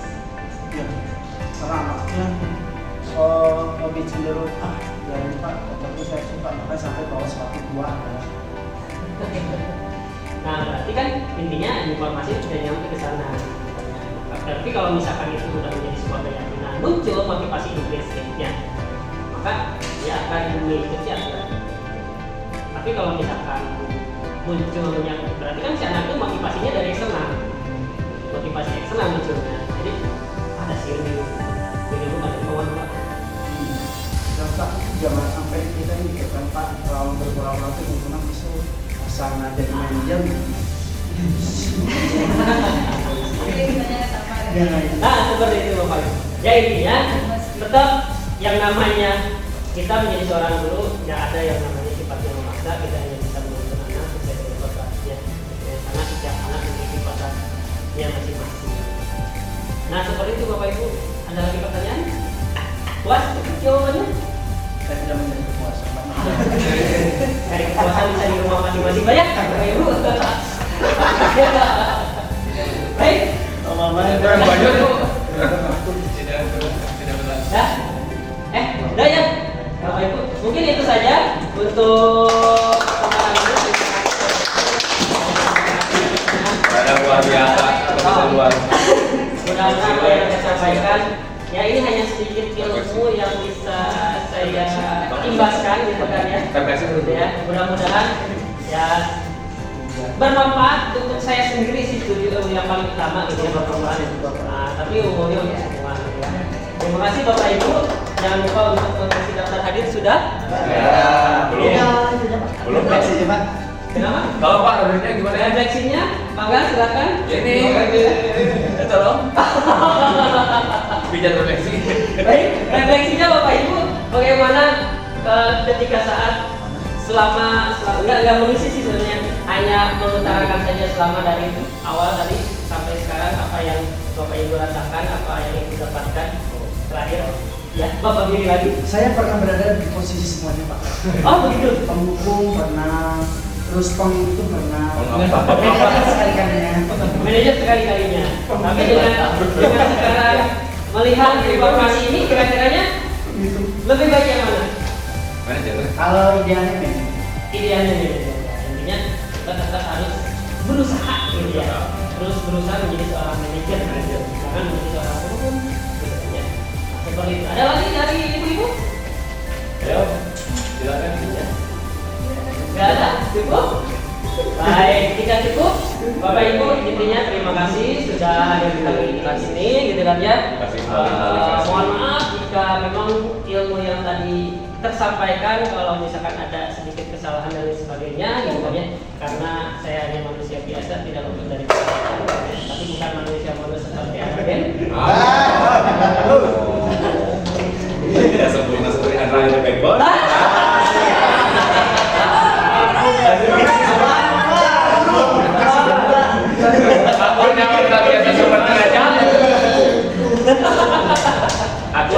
kita seperti raja gitu. Ya, baik Bapak Ibu. Intinya saya ucapkan terima kasih yang sebesar-besarnya. Ya, mudah-mudahan apa yang Ibu namanya sediakan waktunya luangkan itu menjadi amalan ibadah. Semoga dibayar oleh Allah Subhanahu wa Ta'ala. Di mana?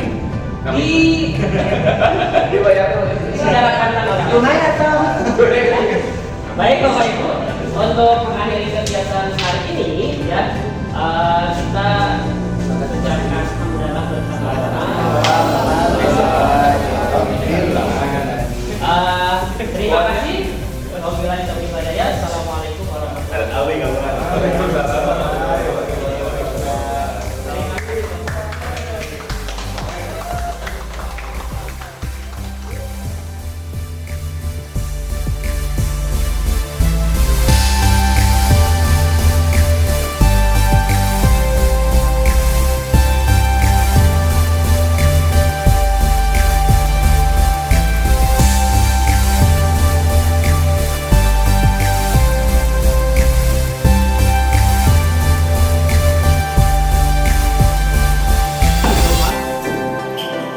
Jadi begini, ikhlas kita belum tercipta yang namanya sebuah keyakinan keras atau kesepakatan bersama di kelas kita tidak lain saya seperti apa, betul kan? Kenapa demikian? Ya akhirnya terjadilah gitu kan ya namanya kita ngikutin HP, barang dan lain sebagainya. Ya kan? Kalian sudah punya ini masing-masing? Nah, sudah ya? Nah, kalau misalkan kalian sudah punya ini masing-masing, ini kita coba buat kesepakatan bersama di kelas ini ya. Nah, kesepakatannya silakan kalian tulis hal apa yang kira-kira perlu ada di kelas ini. Bukan harus ada barang maksud Bapak. Keyakinan istilahnya aturan-aturan yang perlu disepakati di kelas ini. Contohnya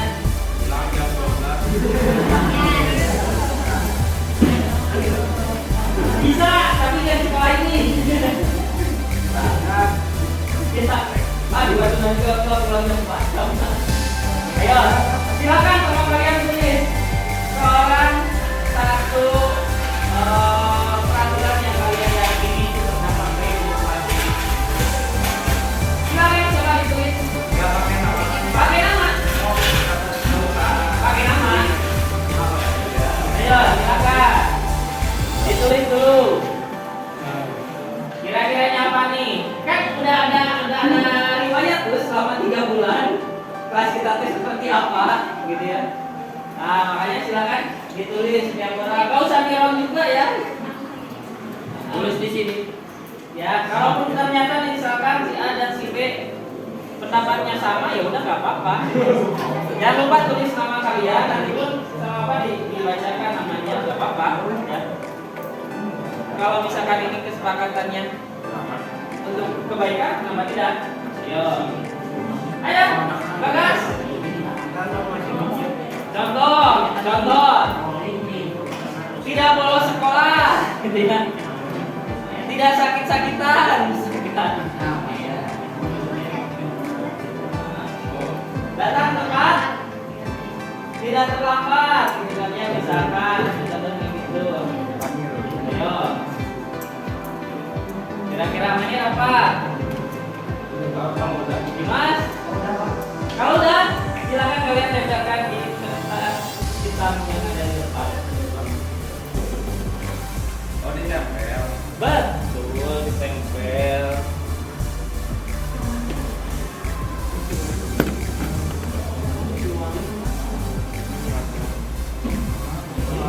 Sebulan,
Kan sama deui.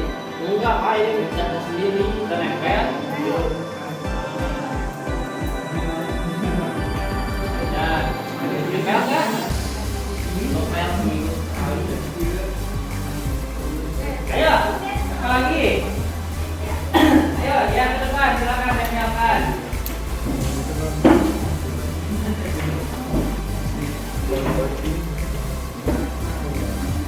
Nempel nggak? Kalau ternyata di situ nggak nempel, berarti di papan tulis aja.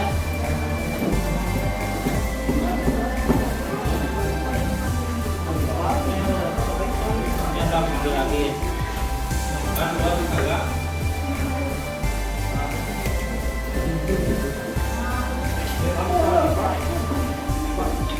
Kalau di papan tulis, apa nempel banget sama tulisannya? Ya. Kayaknya nggak nempel ya. Kalau nggak nempel sih di sini aja nah jadi item lagi. Oh iya lupa, kalau jadi item tangan ketiga. Kalau nggak nempel berarti di sini aja di papan tulis.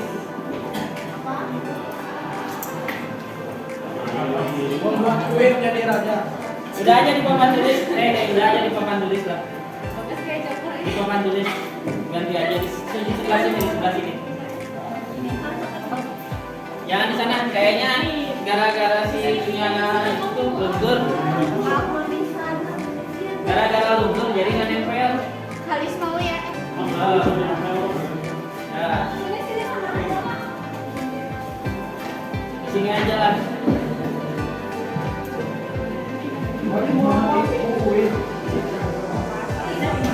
Anjay. Wali mau. Aku tempel ya.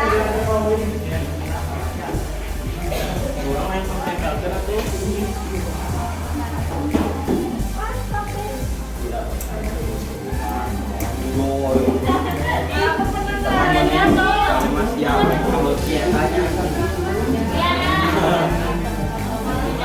Nempel ke? Sian di kemuliaannya. Ini dan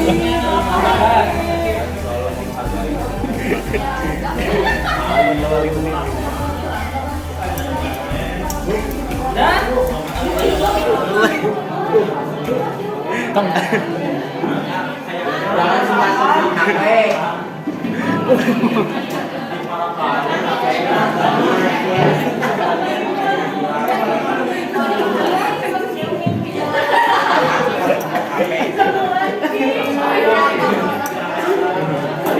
Baru dia ngomongin udah ngambil.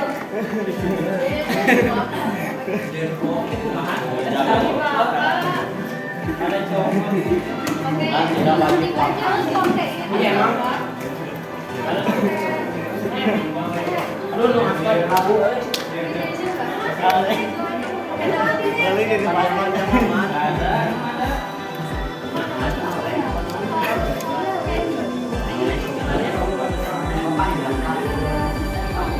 enggak cuma satu kalimat. Jangan sempat-sempat HP. Jangan mengganggu orang lagi senang. Jangan buat orang. Sepakat.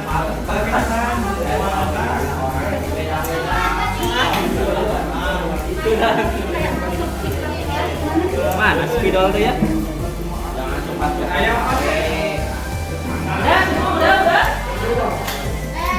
Jika sudah. Mau tambahkan lagi? Udah, beres, ayo.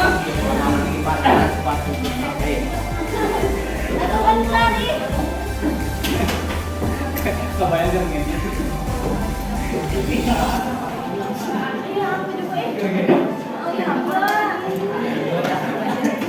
Bunga apa kamu?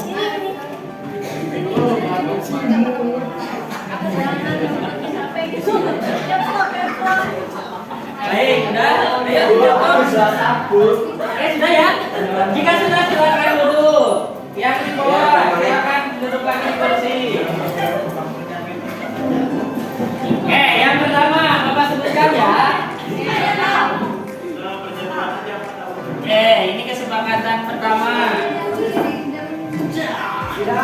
datang dari Fajar. setiap saat. Kesepakatannya adalah kata Fajar, jangan buang sampah ke kolong meja orang. Baktinya. Ya, oke, ini satu ya, datang ya. Kedua, ini datang dari kapan? Jangan injek tas orang. Jadi jangan suka injek tas orang. Maksudnya emang tasnya ada di mana? Di bawah, di mana juga diinjek-injek kok. Oke, ada dua ya. Kemudian apa lagi? Siapa lagi? Kayaknya punya siapa nih? Berikutnya dari Fitria. Nih dari kata Fitria. Selalu mendiskusikan bersama semua hal yang berkaitan dengan kelas. Kayaknya gimana mendiskusikan semua hal? Hah? Semua hal. Mau masalah, mau bukan masalah, semuanya komunikasi gitu. Oke. Ingat ya. Berikutnya, kalau dari Bagas, membuat acara bersama sekaci-kaci.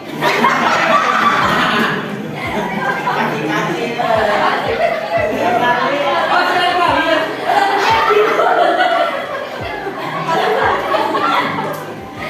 Berarti kan cek kan? Iya, cek kan? Sekaci-kaci lebih juga boleh. Bagas datang sedunia.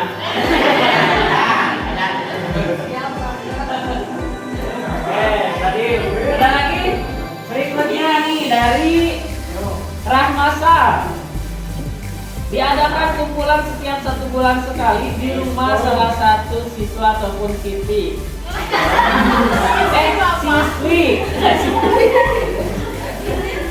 Siswi Gal Facility agar bisa terjalin hubungan yang lebih baik katanya tuh. Kemudian jadi pengennya ada datang kumpulan ke rumah sebulan sekali ya. Nah, berarti harus ada agenda dulu ya.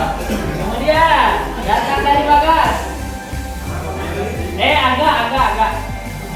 Kata agak berpartisipasi dalam ngadu futsal. Ya. Khusus cowok.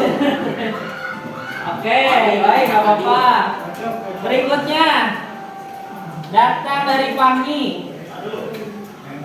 Di kelas harus ada peraturan untuk orang yang suka ngumpetin barang. Pelaku harus diberi hukuman denda. Kemudian saya sudah sangat kesal gara-gara ini. Sepatu saya juga pernah hampir hilang di dekat parkir.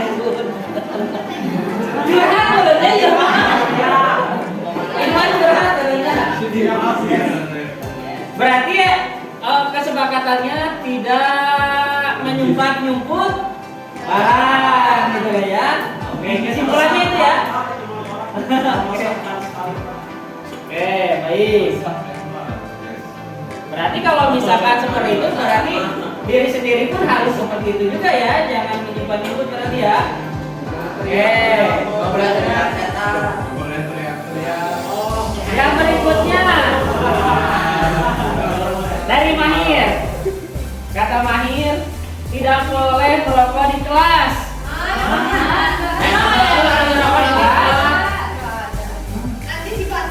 Antisipasi. Tapi Bapak tahu dari beberapa kalian di antara kalian ada yang merokok. Iya, enggak di kelas mah, tapi Bapak tahu ada yang merokok gitu ya. Tapi jangan juga di kelas mah ya. Di luar? Ya. Oke, berikutnya tadi saya jatuh. Mahir, tambah lagi satu, ada lagi dari Mahir. Ngepel seminggu sekali, cuman tuh. Benar. ngepel seminggu. Harus ngepel seminggu sekali. Ya, kemudian Tidak ngumpetin barang. Tidak boleh ngumpetin barang. Berarti ada yang sama tadi Bagas Mahir dengan Fahmi ya. Tidak boleh ngumpetin barang. Berikutnya dari Waliudin.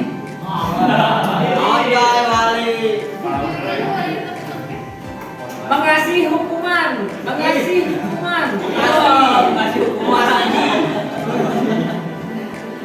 hukuman. Kalau mengasih teh memberi gitu ya. Mengasih teh kayak mencintai juga sama nggak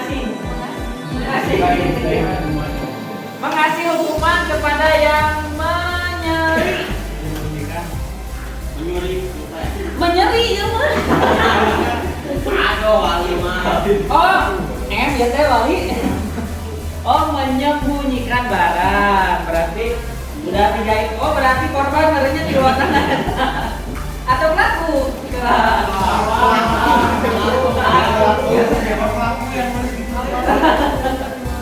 Oke, lanjut. Dari Dimas.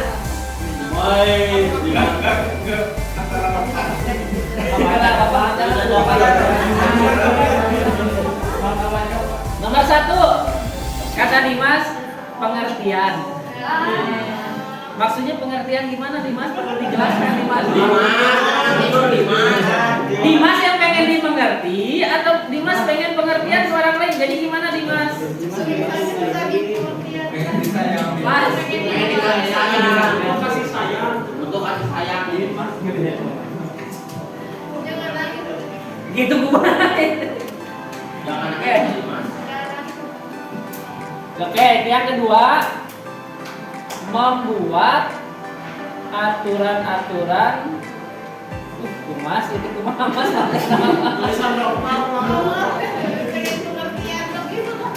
Oh, sama. Kayaknya ini masih satu dengan yang lain. Membuat peraturan. Intinya gini, membuat peraturan tentang yang menyembunyikan barang. Demi kehendak nanti naon. Tuntutan denda inti nama gitu ya. Ya seperti itu kata Dimas. Berarti masih sama ya. Yang menyembunyikan barang. Oke, yang keduanya dari berikutnya nih dari Cynthia.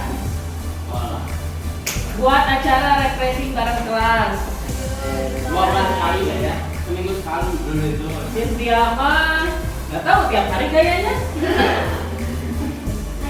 Oke, berikutnya dari Dindau.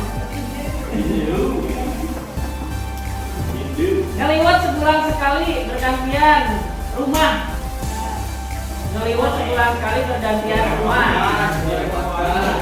Itu kata Dinda, pengen ngeliwat sebulan sekali bergantian rumah di rumah siapa? Kemarin yang udah siapa? Berarti selanjutnya di siapa? Selanjutnya wali. Tapi begini, kalau memang misalkan mau ngeliwat jangan ngerepotin orang rumah juga, ya nggak? Kalau emang perlu kita bareng-bareng, seorang gimana, gitu kan ya. Tapi kalau misalkan yang punya rumah, udah nggak usah, ya kita sediain, itu lebih bagus, gitu kan ya. Ya, itu ya, bisa ya. Kira-kira bisa nggak? Kira-kira bisa nggak? Bisa ya, oke. Kemudian dari Nabisa. Ini mah benar banget ini mah. Mana Nabisa? Bayar uang kas. Membayar uang kas lancar dan tidak perlu ditagih-tagih mulu supaya bayar tidak nunggak. Nah, ini mah curhatan dari bendahara. Yang lain ya, ingat ya, itu ya. Bisa? Bisa nggak kira-kira nih, terutama yang laki-laki? Bisa? Oke, berikutnya dari Kaila Alistia. Bangun kesadaran akan kebersamaan dan solidaritas kelas. Wah iya mah ada emang kayak kata-kata pemimpin minimal kayak yang orasi. Ya kalimatnya gitu. Bangun kesadaran akan kebersamaan dan solidaritas kelas. Solid. coblos nomor Satu. Oke, jadi harapannya bangun kesadaran akan kebersamaan, ya intinya seperti itu. Oke, lanjut, Noval. Ini mah curhatan dari seorang dinas lingkungan hidup ini mah ya. Menjaga kebersihan kelas karena kebersihan sebagian daripada iman. DKM namanya. Oke, lanjut ke Widi. Semua anggota kelas wajib melaksanakan piket sesuai jadwalnya. Memang selalu ada yang tidak piket? Selalu Pak piket. Hari piketnya gimana sih? Maksudnya waktu Bapak tuh batasannya tuh indikator piket itu kayak gimana? Maksud Bapak tuh gini, yang dikatakan selesai piketnya itu harus seperti apa? Nah itu kan harus ada dulu ya. Nah kira-kira harus seperti apa tuh kalau piket? Ayo, dari yang lain.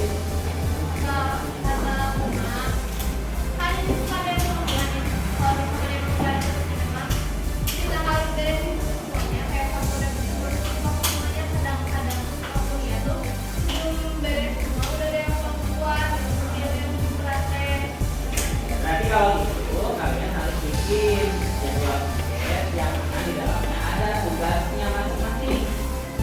Gitu ya. Nah di jadwal piket itu misalkan piket 1 misalkan bisa piket 1 tugasnya menyapu barisan kursi sebelah kanan. Nah kayak gitu berarti ya fokusnya di kursi sebelah kanan gitu kan. Nah berarti harus ada yang kayak gitu ya. Jadwal piketnya selama ini kan belum ada kan jadwal piket? Belum. Nah itu dia digital. Kalau digital kan kadang-kadang kan nggak buka gitu. Kalau ini kan bisa dibaca. Nah, oke. Berikutnya sekarang saya Oktober ya. Iya. Akhir kamu. Tapi aku Oke, berikutnya pokoknya itu ya. Berikutnya Naila, kata Naila tidak mengecas di tempat colokan kipas. Itu jauh di atas. Di sini. Oh, di situ. Punya aku itu makan bersama ya. Di situ jawabnya. Kalau emang kurang beli lagi ya. Nah makanya wakaf jangan tagi-tagi biar bisa beli, biar bisa beli yang banyak. Tapi colokannya bisa 10 kayak gitu kan. Ya. Oke, berikutnya.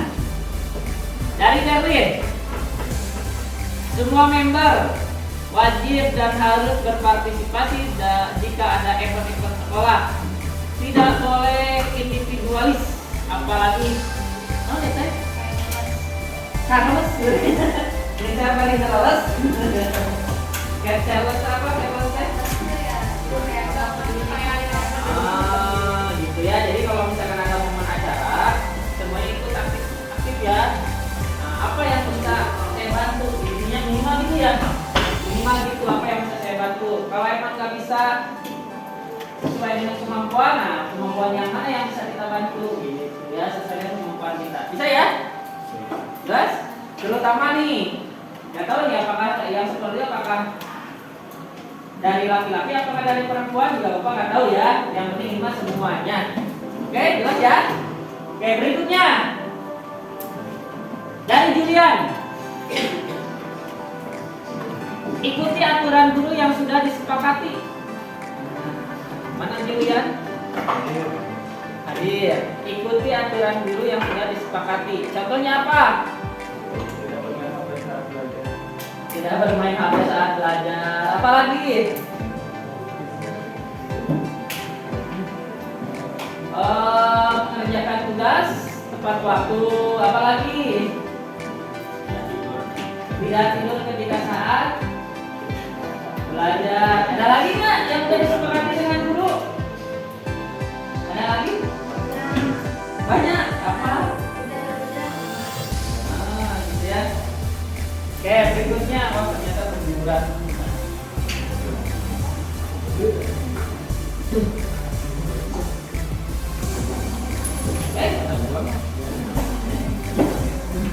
Berikutnya dari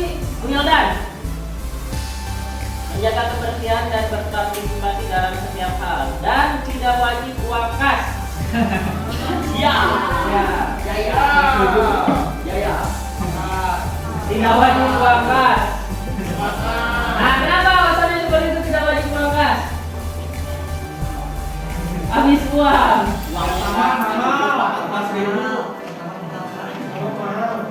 Pertama mahal.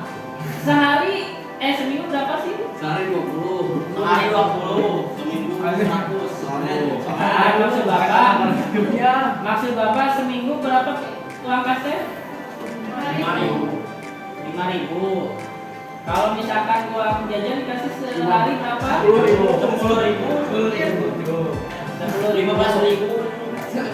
Aku mah 7.000. Kalau misalkan uang kas seminggunya 5.000, ya, berarti bisa seharinya 1.000. Bisa nggak nyisihin 1.000 gitu ya? Kenapa? Uang kas itu bukan untuk kepentingan pribadi. Ingat satu, uang kas bukan untuk kepentingan pribadi, tapi untuk kepentingan bersama, gitu ya. Nah, contoh beli karpet dari uang kas, beli pel uang kas, syukur-syukur nanti beli kipas lagi dari uang kas, syukur-syukur nanti ada bantal di sana dari uang kas, gitu kan ya?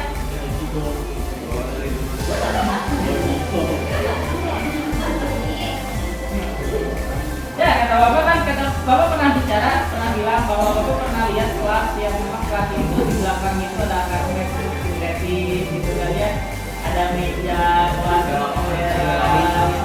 ada nggak tahu tuh ada bantal yang kayak buat yang gede itu nih, apa sih yang gede kayak buat tiduran gitu, nyaman banget kayaknya kalau di kelas ini ada pada pengen deh kayaknya, nggak cuma mahalnya ya. Oke, nggak apa-apa.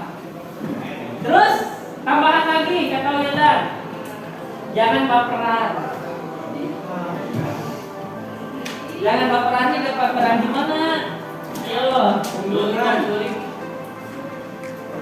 pundungan badannya. Tapi dilihat juga kalau misalkan apa namanya tuh, kalau berlebihan kan pasti wajar lah ya. Nah, makanya berarti jangan bercanda yang berlebihan kan. Kalau gitu, oke berikutnya Kalista. Nah, nyambung dari Kalista. Tidak bercanda yang berlebihan. Ya. Kan boleh bercanda, boleh enggak, wajar gitu, masih sekolah saja. Yang namanya sekolah justru kangen dengan bercanda dengan teman gitu kan ya, tapi tidak berlebihan. Contoh bercanda yang berlebihan apa? Ngumpetin barang. Yang penting. Ngomongin barangnya itu yang penting. Barang apa? Sepatu. Harus nangis dulu baru dikembalikan. Nah, itu dia. Apalagi? Sepatu. Pulpen yang paling sering. Boleh sering lah. Sering banget. Masuk diamankan gitu, amannya gitu nanti. Jangan sampai gitu ya aman. Tujuannya baik gitu kan ya, biar tidak berceceran gitu kan ya.